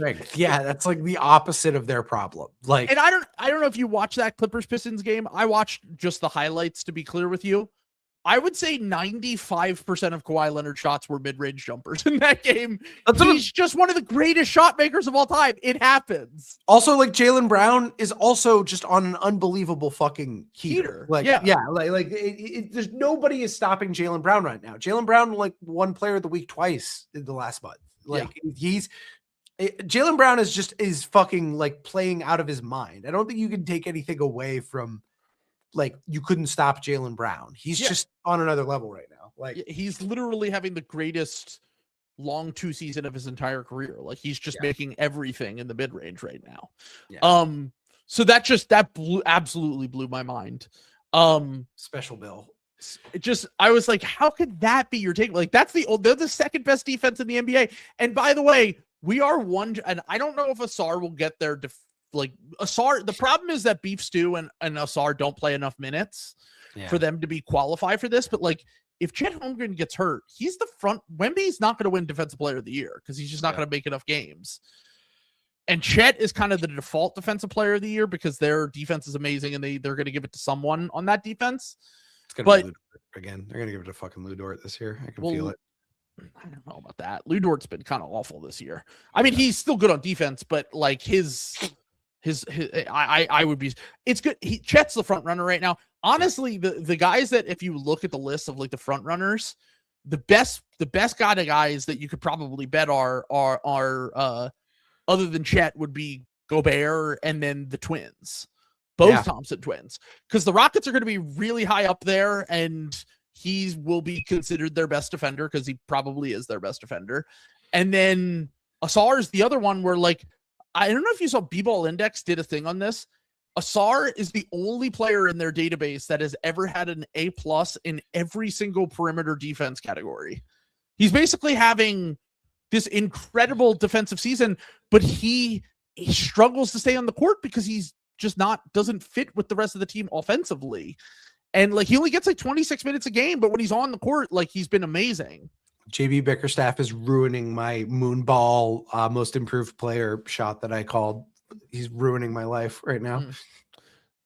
So apparently a lot of those Kawhi buckets were on Tobias anyway, which you're trading Tobias in the world that we live in. Yeah, well, Tobias, it's like also, I don't know if that was a Zach episode I listened to. It's like, he's too important to the locker room. He's too important to the culture. And I'm like, there's a certain point though. It depends on what kind of player you can get to, I think. Yeah. Like if it's someone like Harrison Barnes has been pretty good, by the way. Sure. Shout out to Harrison Barnes. But if it's someone like Harrison Barnes, who's like not consuming that many resources, there's not guys like who are itching to play behind Harrison Barnes. You know what I'm saying? It's not like you've got like a Dylan Harper or someone behind Harrison Barnes in the depth chart. So like those type of guys, yes. Keep those guys around for the veteran leadership. Everybody loves them, whatever. Tobias Harris plays like the position of like 9 of their fucking young guys. Like, I mean, the reason why he was important to them last year is because they just needed another guy who could score in the half court. And he hasn't been quite as effective at that this year. And if you replace him with someone who was more effective at that, you'd probably be a legit contender. You'd probably be like a team that has a real shot to make the finals. At least an East contender, which by default is a like NBA contender. You just got to get there. Like, it's, I don't know. I think the Pistons, I totally agree with what you're saying. I shout out to OS Ghost for that comp, because I think that's right. Like the Grizzlies, you don't get cute. Like fucking, you never know with this shit. Like, make the trade. Like, I don't think Michael Porter Jr. will be like prohibitive. Like, so the Michael Porter Jr. thing is, if I were the Nets, I would try to go, like, I would absolutely rather trade with a team like the Warriors if I were the Nets for Michael Porter Jr. Because to me, Pistons picks are just going to be like, they're always going to be pretty decent. I think, like, as long as Cade is relatively healthy, they'll probably be one of the 6 best teams in the East for the next decade. I mean, obviously we could have said the same thing about the Grizzlies a few years ago. I understand that, but I'm just saying, if I'm trading to, like, I want real things back for Michael Porter Jr. I'm not just trading Michael Porter Jr. to trade him. Like, if you, over the summer, it was different, but now he's playing at this level and there's a real competitive market for him.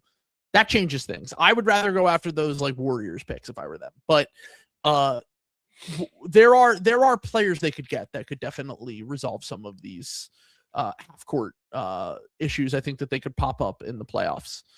But I think if you can get Jaden Ivey, Ron Holland, and like Tobias as like salary filler, like so the Ron Holland question was interesting because Ron has been someone who has been the Nets liked him a lot in that draft. The Nets apparently had him like at the top of their board, and they were trying to trade in to get him before he ended up going 5. But he's another one of those guys where it's like the fit with the current roster that they have. He builds on their strengths, but he also amplifies their weaknesses. Yeah. But if I were them, I'll just say my Zach Lowe, or my Bill Simmons, I'd at least have to have a conversation about it. You know what I mean? Yeah, right. Yeah. I'd at least have to have a conversation. And I don't know, maybe Michael Porter Jr. is, someone who, I don't know, after seeing what happened with Cam Johnson, I'd be at least a little bit worried about trading for him, is all I'll say. Because Cam Johnson was amazing for the Nets last year. He was legitimately one of the 40 best players in the NBA. And he kind of turned back into a lemon. Not turn back. He's still a fine player, but he's just not worth what he was worth. It makes me so mad. Nets fans get so lucky where they just get to trade away their players and they're immediately bad on other players' teams. I can't imagine frustrating. That's so frustrating. I was going to say, I have like a microscopic version of this with the Caleb Martin, Quentin Grimes trade. Oh, yeah. And what was really funny is that we played the Mavericks last night, and Grimes has been dog shit for like 3 weeks. Like he's been like, I'm like, what happened? Like he couldn't make layups. He was making the worst decisions possible. And then he came out and had his best game in like 2 months last night. And I was like, this is like, the Mavericks are just fucking sin eaters right now. Yeah. Like, they are really taking shit for their decisions that were made by their previous GM, dude. Who's getting Quentin Grimes next year? I don't know. Honestly, I've thought about this a lot. I think the team that should go after him is the Lakers. Yeah. Well, is that like tripling down on your Unfortunately, the guard but the difference, I will say this much. Grimes is a good defender. Like he's not like an elite defender, but he's a good defender. Yeah. And I guess that's the problem is that if I were trading for them, I would want not just like a guard / wing. Like I want like a wing if I'm the Lakers. I understand why you would be a little bit like hesitant on that. The Lakers are a team. I think that Grimes would work really well on teams like I could see the Wizards throwing a bag at him just to like kind of take a next step and have like kind of their version of the Rockets and the Pistons, normal players on the team. Although I wouldn't describe Grimes as normal. He's kind of he's an erratic player. Let's just say that much. Yeah. And then the other team I thought the Nets too, by the way.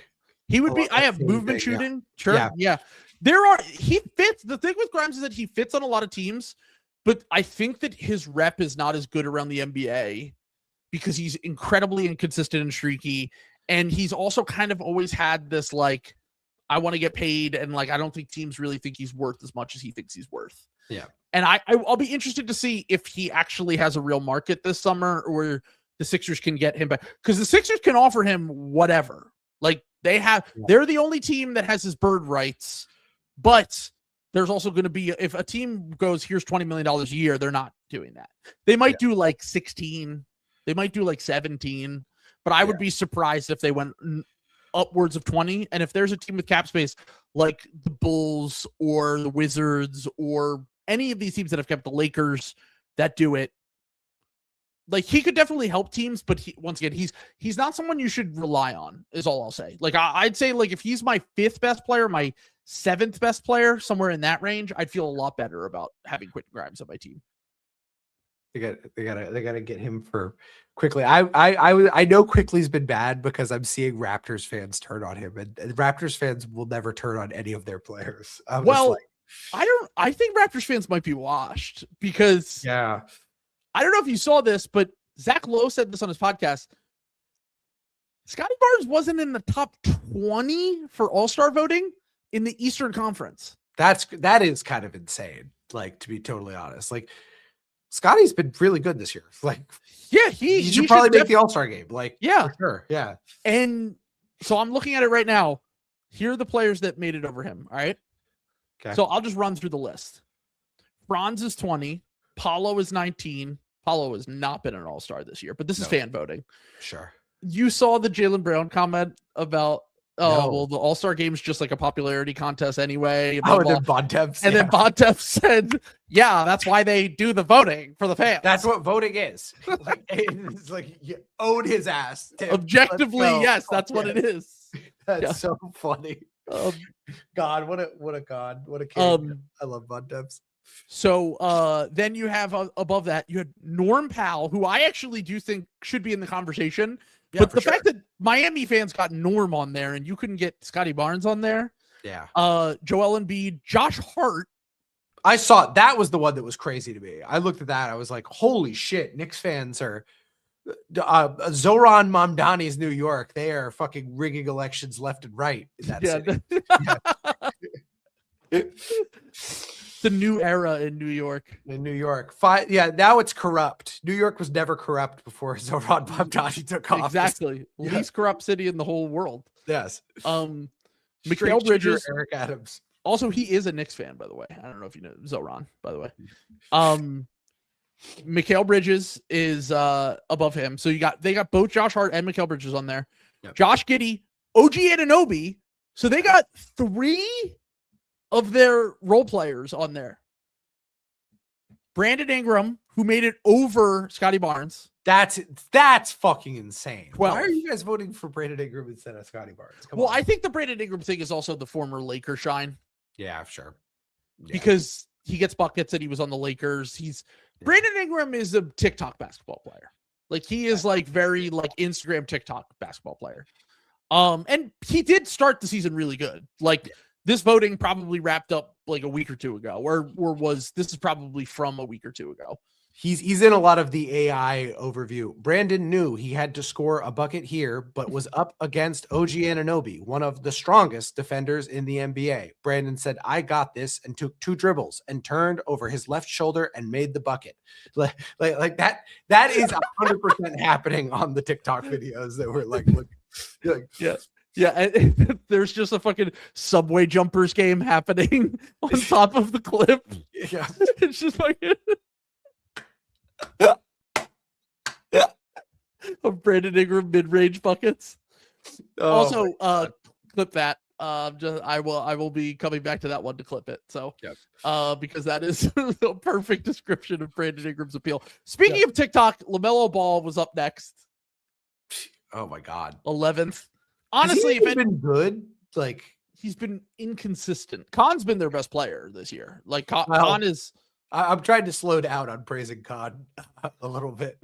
We already knew Khan was conservative. Like, I don't know why any of this stuff surprises me.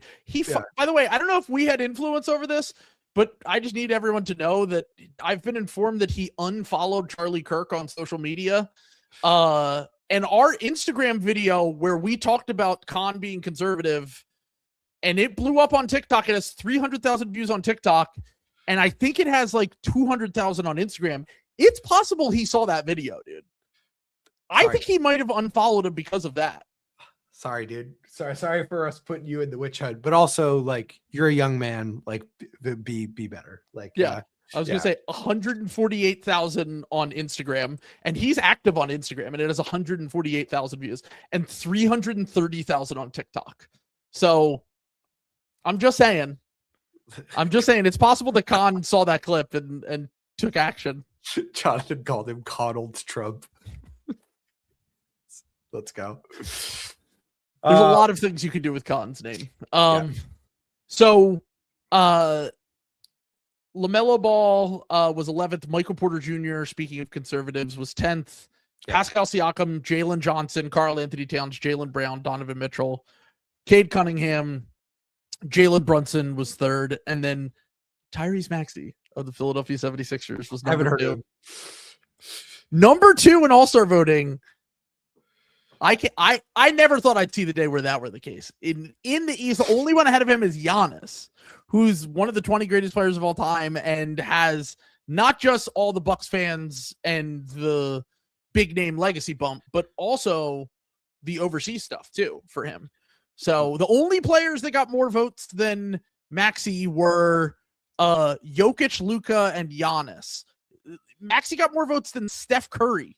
That's crazy. That is like genuinely insane. Let's go, dude. I love the TikTok teens, baby. Let's go. I loved that people were in your replies chirping you for being a Maxey skeptic, which was awesome. Like, but I was like, yes. The tweet was, I never thought I'd see the day where I wasn't fazed by Maxey having like 34, 10, 8, 2 and 2. And that mainly was talking about the fact that it's like, wow, like he's filling up the stat sheet, not just as a scorer, like 2 blocks, 2 steals, 10 assists, 8 rebounds. Like he's doing a little bit of everything this year in a way that in the past, he was mainly just an amazing scorer who had moments where he could affect the games in other ways. And I had a guy who is clearly not familiar with my love of Maxey and how far it goes back. That was like, we tried to tell you for years. And I was like, someone was they were like, you literally made Maxey Better Sadly merch his sophomore season. He was in his second year. And I came up with Maxey Better Sadly and did all that. So I do want it on the record that I've been a Tyrese Maxey fan going back to college, basically. You have no receipts to draw on for Tyrese Maxey. Not all my tweets or podcasts or all of that streams, whatever. That was very, very funny. But someone said I'm going to talk about VJ and you will levitate. Well, VJ is reaching a point for me where he's kind of sped run the Maxey thing, where when he does things, I'm just like, yep, that's what he does. I'm just watching him. I'm like, yep, this is just like should not be normal for a rookie, even though he was the 3rd pick in the draft. For a 20-year-old to be playing the way that he is, as composed as he is, as much as he impacts the game at these random scoring outbursts, how great he has been so far and important how he has been for this team. He's just been literally so important and a calming presence, and I'm not surprised by it at all. Derek Bodner said this, and I completely agree with him. I haven't seen a Sixers player improve in season the way that because Maxey's leaps, a lot of the leaps with young guys, I feel like usually are season to season. Yeah. Where it's like Jalen Johnson this year, for example, right? Where it's like Jalen Johnson came back and was like, I'm just fucking him now. And like, there's nothing you can do about it. Maxey this year, there are plenty of guys around the NBA and they come back and they just have these massive off-season to season leaps. VJ is like the things that he struggled with early in the season, like the first game of the season, Derek White and Jaylen Brown were just torturing him on defense. Yeah. And I just feel like unless he's guarding literally Shea, who cooked him all night, he's going to be able to hang on defense on ball with pretty much anyone. Cooper Flagg had multiple times where he got the ball with VJ one-on-one and deferred because he couldn't drive on him, basically, in the game. Like, there have been moments and stretches with him where I'm just not really surprised at all by what he's done, but like he's gotten way better with the defense. The driving has been way better. The layups have been way better recently. And yeah, I mean, like I said, like sky's the limit for him. Like I still think that there are certain things in his game that he needs to really improve on, mainly the self-creation and the off the dribble shooting. But with his work ethic and how much he's already improved in season, I wouldn't put it past him to get much better at those things. And I swear, I'm not just saying this because he was on the Sixers and because they kind of look alike, but there are moments in games and physically, size-wise, he's not close to the same size as Jimmy Butler, but he really does have a lot of Jimmy Butler in his game. Like he plays a lot like Jimmy, but he's also like a explosive open court athlete as well. So it's been a ton of fun to watch him so far this year in a way that this has been the most fun Sixers team in probably since like 2017, 2018, outside of maybe that one Harden Maxey and Embiid season was a lot of fun too. But there were expectations. There's no expectations. It's always more fun when there's no expectations. Like that's probably like you've said this is your favorite Celtics year in a while. And it's literally just because it's like house money. Like having a house money year is more fun than having the weight of the expectations that come with it. And last night was the first game that I felt like with the Sixers where both old and young made sense together in the game. Yep. And that might just be because they were playing the Mavericks, but like, I'll take what I can get at this point. Like I never thought that Joel Embiid would ever look the way he has recently. And the young guys have been incredible. So it looks a lot less grim than it did at the end of last year. So Chiodo brought this up and it was a fantastic point. The one kind of not good thing about the Sixers this year has been Jared McCain and the fact that he has just completely regressed and might have gone on a little bit of a Linsanity run last year when he burst onto the scene and, looked like a future star player and has really just struggled so far this year, coming off an injury, whatever. But Chiodo was like, if we didn't keep the VJ pick, we would have had to say to ourselves all off season, well, at least we get Jared McCain back. That's like getting a top 6 pick anyway, right? And then Jared McCain would have been one of the worst players on the team. And we would have been like we would have. There'd be Tyrese Maxey trade rumors right now. Exactly. The conversations would be very different because there's no way that if McCain just completely regresses and Paul George and Embiid are as available as they are, like we would be considerably worse. And we would also be without VJ, we would be a team that would have to consider something like that because you can't just waste that guy's career on, guys that are on massive contracts and a young core that's not nearly good enough. But VJ's changed everything for them and kind of how they look forward. So, but yeah, so I don't know. Is there anything else you want to talk about? By the way, LeBron might miss the All-Star game. Yeah, I saw that straight up. Yeah. Like, look, I guess you're allowed to at age 42. He's 9th in voting right now. Yeah. It would be kind of crazy for him not to make it just because it's like Andrew Wiggins got voted into the All-Star game and you can't vote LeBron James in. Like it's kind of crazy, but like, I do wonder why that is the case. I'm wondering if it's just because he wasn't really visible because he missed the first 4 weeks of the season. Yeah. So like no one was talking about him. I mean, LeBron's always number 1 or 2 in All-Star voting. I wonder if people just like took it as a given and that like all of his stands are going to like power up now. Sure. Like, they've seen that he's in danger. Like we're going to come back and he's going to be like 5th in voting like next week or something like that. It's definitely possible. Yeah. I mean, Draymond said that Adam Silver has to intervene if LeBron doesn't get it. He is such a fucking dick rider, dude. Draymond. I'm with Draymond this year. I'm like the always sunny dartboard. Like I've had enough of this fucking guy. Like, I'm sick of this. Like Draymond, you were a great player for a long time. You won a lot of championships. I'm fucking over it, man. Yeah. Like, retire. But like, there's a lot of good lobby work you could be doing right now. I was going to say, do we really want him to have more time on his hands? Yeah, I guess it's probably not. Think about the damage that Draymond Green could do. Anyway, my next guest, Alex Jones.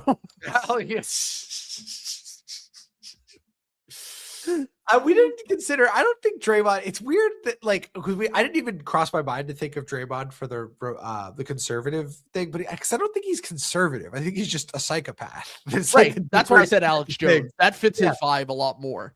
Yeah. Once again, like Kyrie's not conservative at all, but he posts Alex Jones clips. Yeah. He's just got a little bit of a chaotic energy. Yeah, a little bit of chaos. Speaking of insanity runs, I do want to pour one out for the Jordan Walsh All-Star. Okay, what I saw this. He's like apparently like on the fringe of the rotation now. He only played like 5 minutes. Like he started the game last night and then didn't come back in the game after he left and didn't get hurt.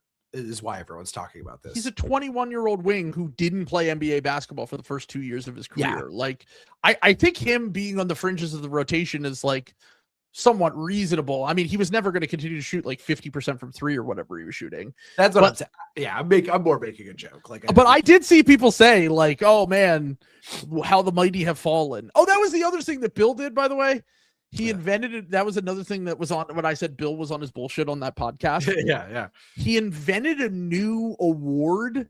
Let's go. I love him for this rookie class, and was like, it's basically like, the guy that you didn't really see coming award, but like, let's just say it's like someone who was drafted outside the lottery.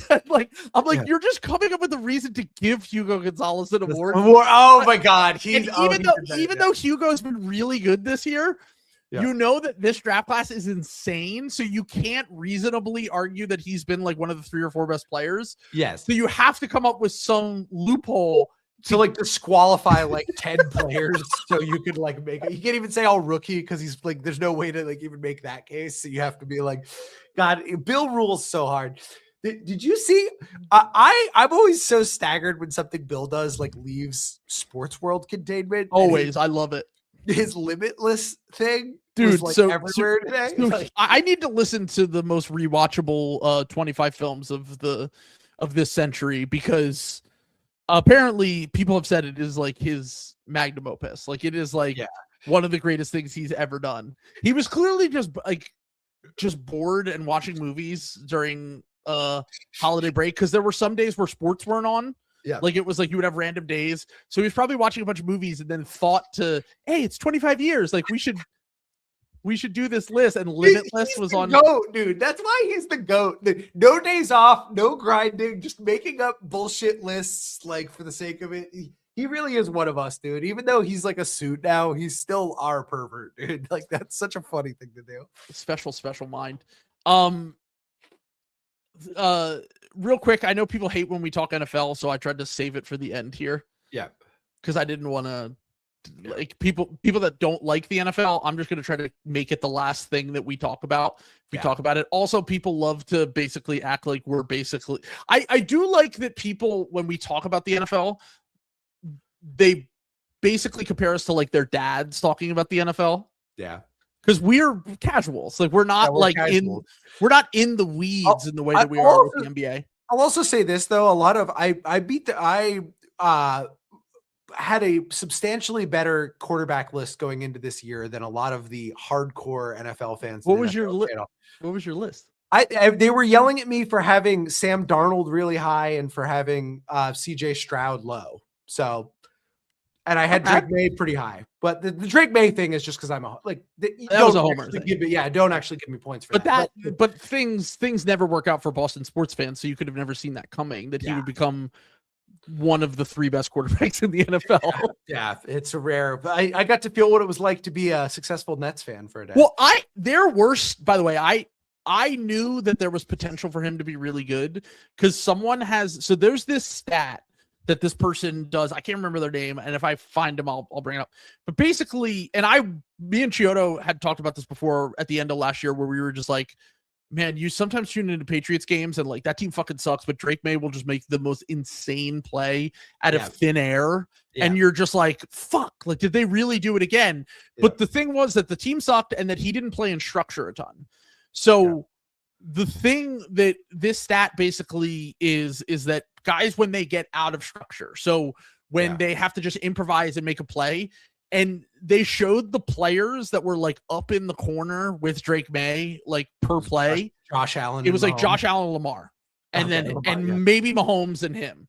Yeah. And this was last year when he kind of was up and down because he was a rookie quarterback and the team sucked. Yeah. So I was like, there's a chance that this guy is going to be pretty fucking good. And then, of course, there have been a lot of, if you look at history, Bill brought this up on the podcast and I've talked about this a lot. Generally speaking, going into a guy's second year as a starter, I should say, is a good opportunity to find a dark horse MVP, because Lamar did it. Second year as a starter.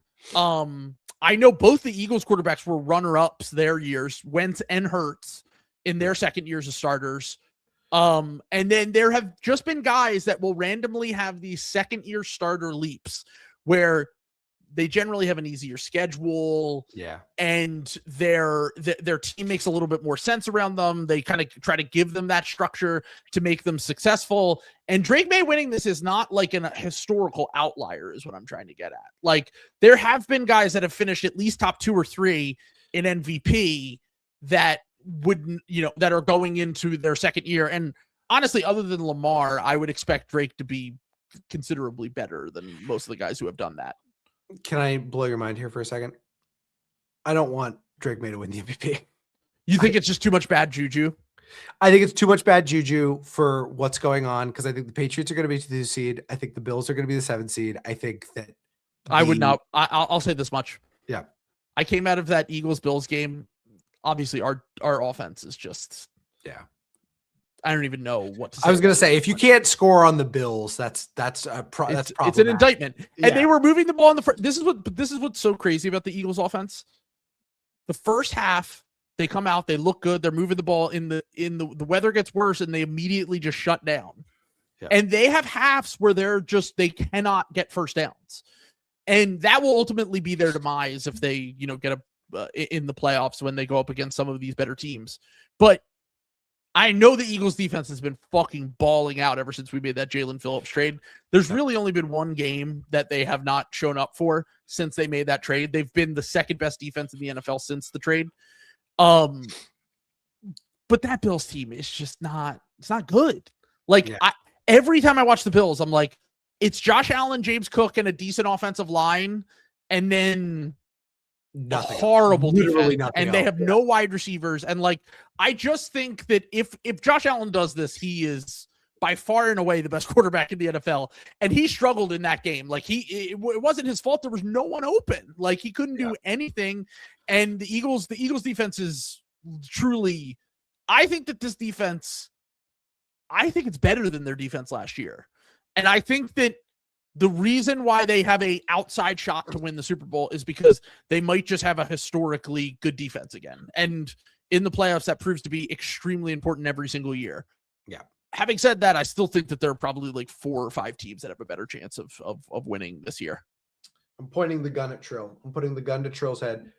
Who's your Super Bowl pick? Who's winning the Super Bowl this year?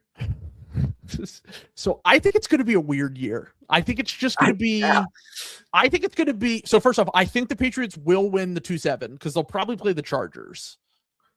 I think if Drake May wins, I think we're playing the Bills and I think we're losing that game. Because the Chargers are the most likely and they're not even playing their guys. And the Broncos. So what's happening, right? Because all the Patriots have to do is beat the Dolphins, which it's not a shoo-in. I was going to say, they fucking do this to us all the time, though, where this has happened to us a bunch of times. I'm just assuming they win that game. And then the other game that affects the Patriots is the Broncos and the Chargers. Yeah. And the Chargers are not playing their guys. So the Broncos are going to get the 1 seed, and it's going to keep the Chargers in the 7 seed, is what I'm trying to say. Yeah. So then it's Chargers, Patriots. I think the Patriots will beat the Chargers.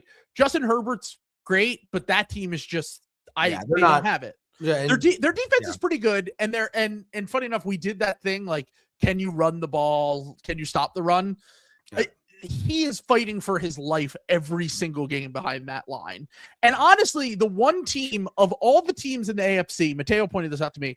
He was like, the Patriots probably have the worst line relative to the other teams. Sure, definitely. If you're comparing the Broncos or the Texans or whoever, but that line is just I feel like Herbert's going to get blamed for having a bad game again when I genuinely think most of this season he has actually beat a lot of the allegations. Yeah, I would agree. It's been not his fault. When I watch them, he plays well. It's just I don't know who could do well behind that offensive line. But so I do think the Patriots will win a game. I think the Eagles will win a game and maybe get to the NFC Championship game. I have a hard time seeing them win the Super Bowl. And I know that anyone win the Super Bowl. Well, that's the thing. And I know that everyone has been saying this. Every time I say something nice about the Rams, they immediately shit themselves.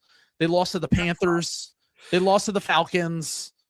They're probably going to be the 6 seed, or they could. I think they end up the 5 seed. I think the Seahawks win. I think the Niners are the team that comes to play the Eagles. And I think it's the 4-5, and then they destroy the NFC South team.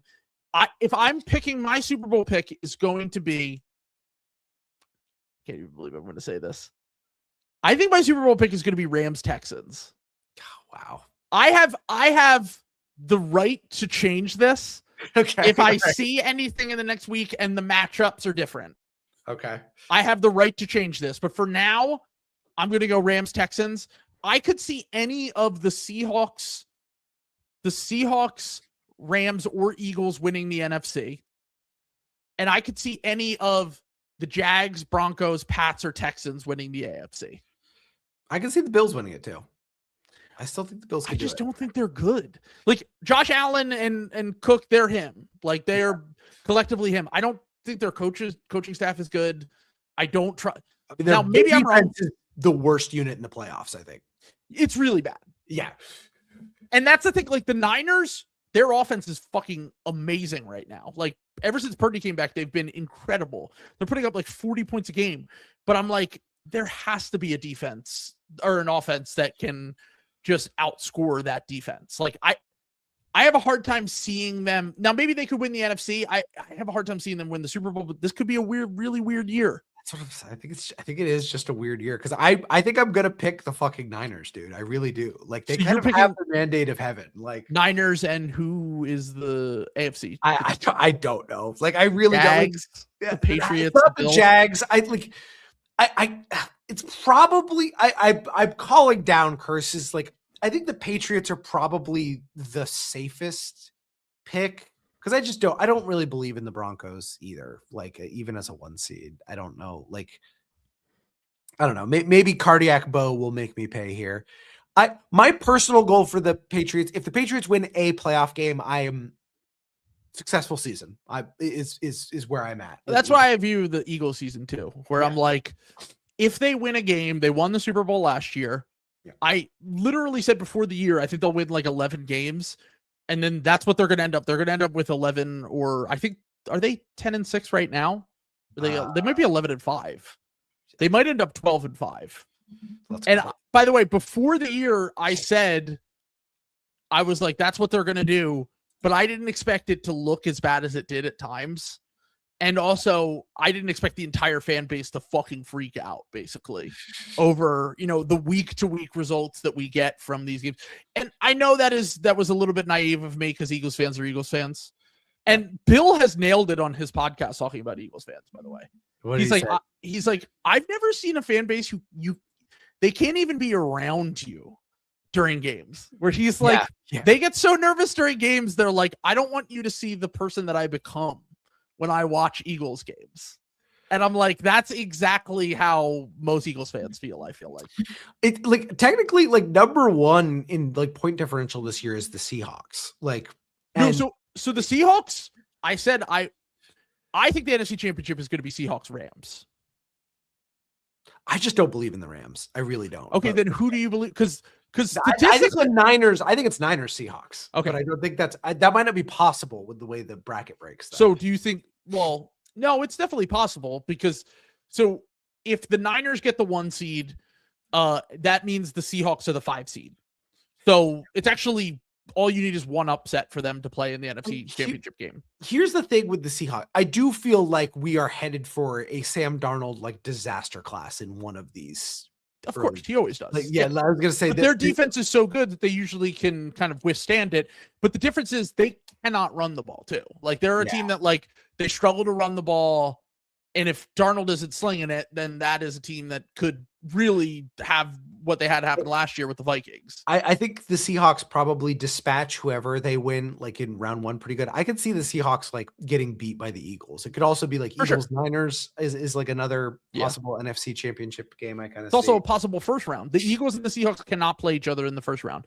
That's the only matchup other than the NFC South winner or any division winners that the Eagles can avoid. I keep forgetting about the Bears. The Bears are so funny because they're like the obvious. They're kind of, I don't want to say they're like the Patriots, but they're the obvious kind of second year quarterback, new coach. Yeah. They took the leap. And they win every close game. Yeah, for sure. Yeah. So Jack said, who wins the divisions of Eagles, Bears, and Soldier Field? Eagles. I think the Eagles win that pretty easily. My whole thing is I think I would probably pick the Eagles, but once again, the Jekyll and Hyde offense thing is like the last time we played the Bears, we literally could not move the ball. And Ben Johnson is good enough at scheming to score at least a few touchdowns in that game. And Caleb's been much better the last few weeks. Like it's very funny because 2 quarterbacks who I've been skeptical of are Caleb and Trevor Lawrence, and they've played their best football the last month for their whole careers. So we'll see. I think I'll say this. If the Bills have 2 options. The Bills will either go out incredibly sad in the wild card round, like immediately. I think if they win their first game, I could see them making the Super Bowl. So you're picking literally the 2 worst defenses in football to make the Super Bowl, and the Niners and the Bills. They're the 2 worst left, right? Yeah. They have to be.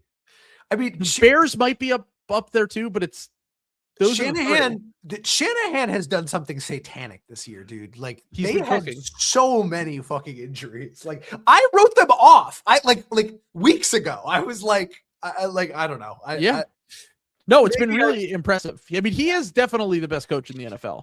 It is just, I think about it like this because when we talked about the NFL MVP thing earlier, right? Yeah.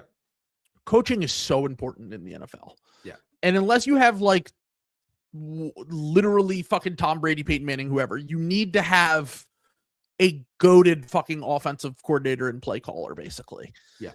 And the thing that I'm sure drives Shanahan fucking insane is that he has been the best play caller in the NFL for the last 7 years.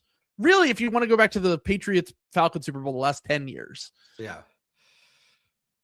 And he has never won a Super Bowl. He's come close 3 different times as an offensive coordinator and head coach.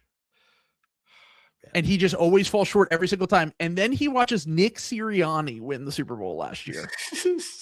Who, look, say what you will about Sirianni, he's a bozo. Like he is, he's won a ton of games, and I think he's great. He's great at keeping the locker room together, and he's definitely a good motivator, like CEO, coach, whatever. Yeah.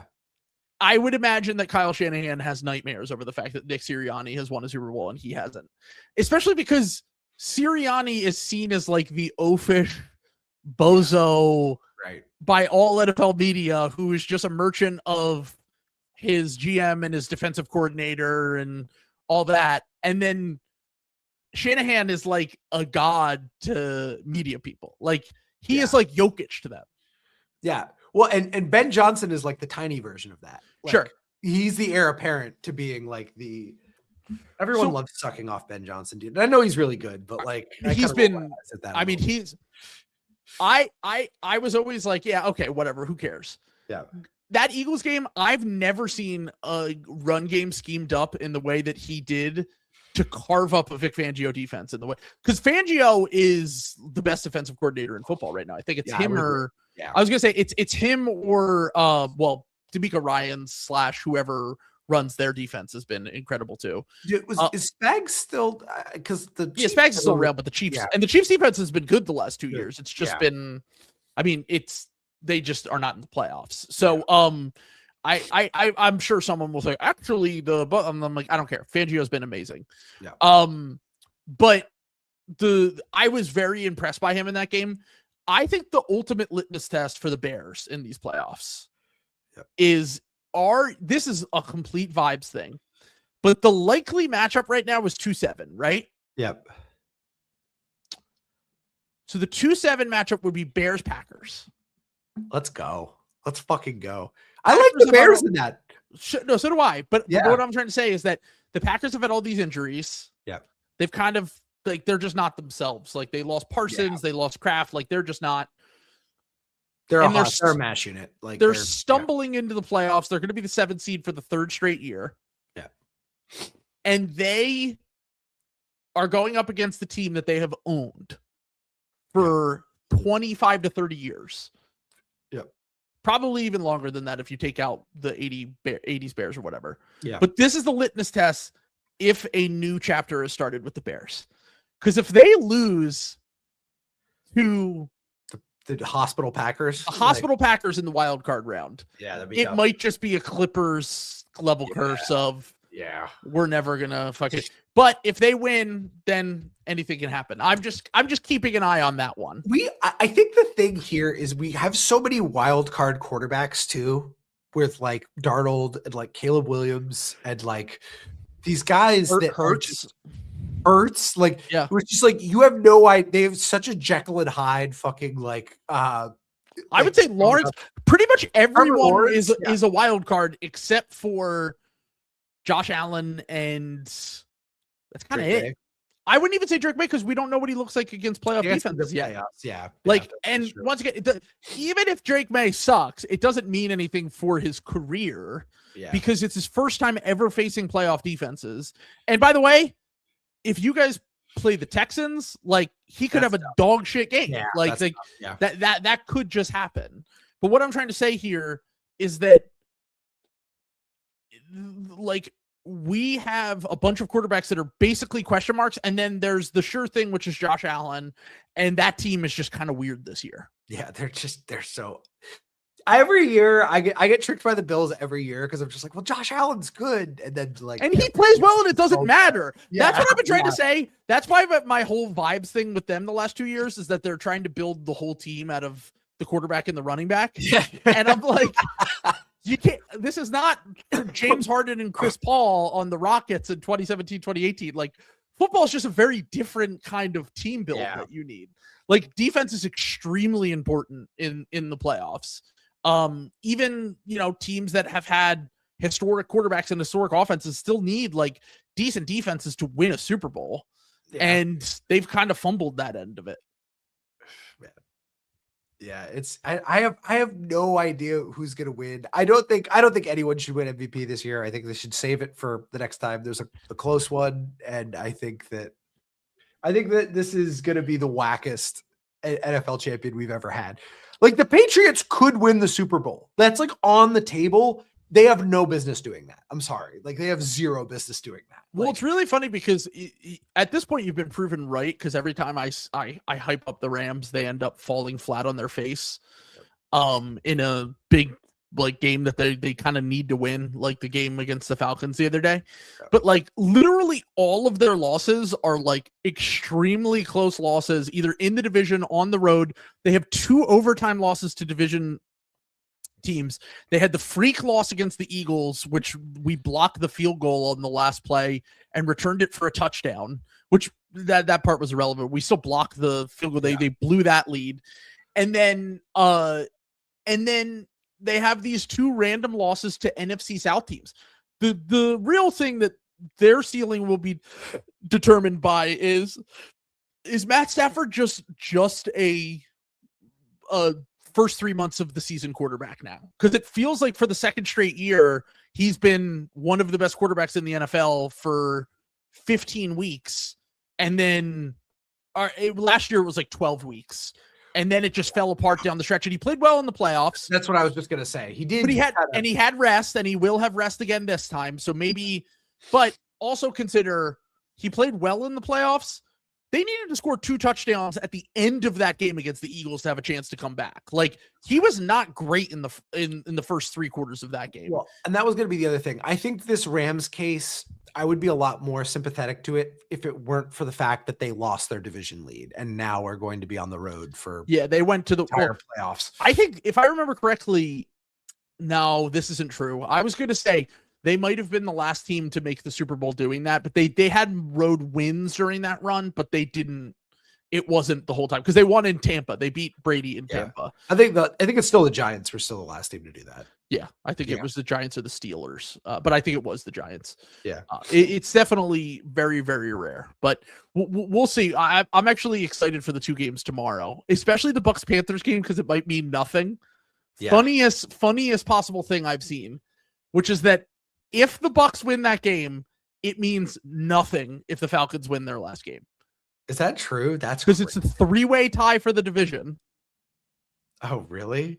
3-way tie for the division, and the Buccaneers don't have the tiebreakers over the Panthers win. Wait, could the Falcons win?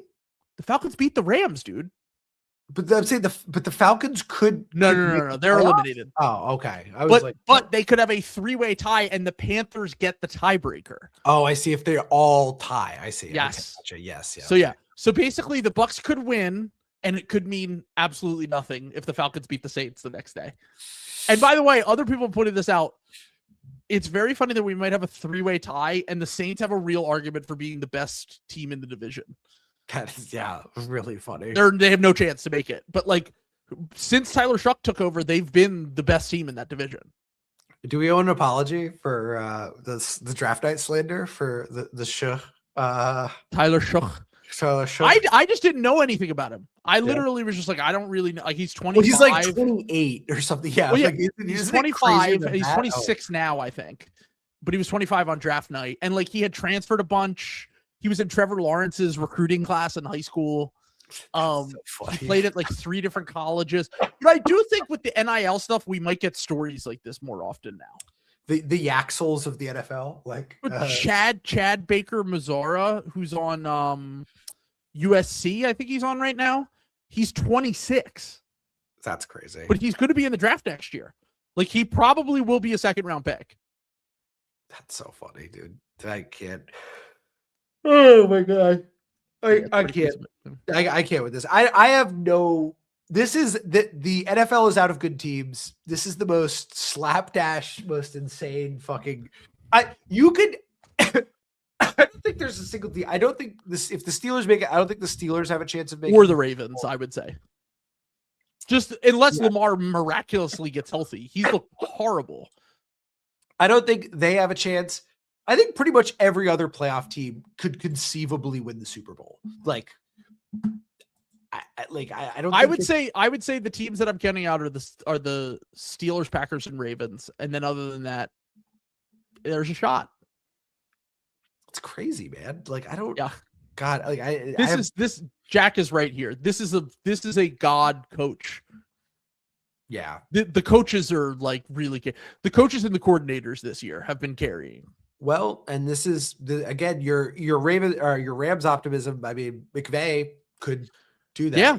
I forget their defensive coordinator's name too, but he's really good too. I'm blanking on his name, but he's going to be up for head coaching jobs.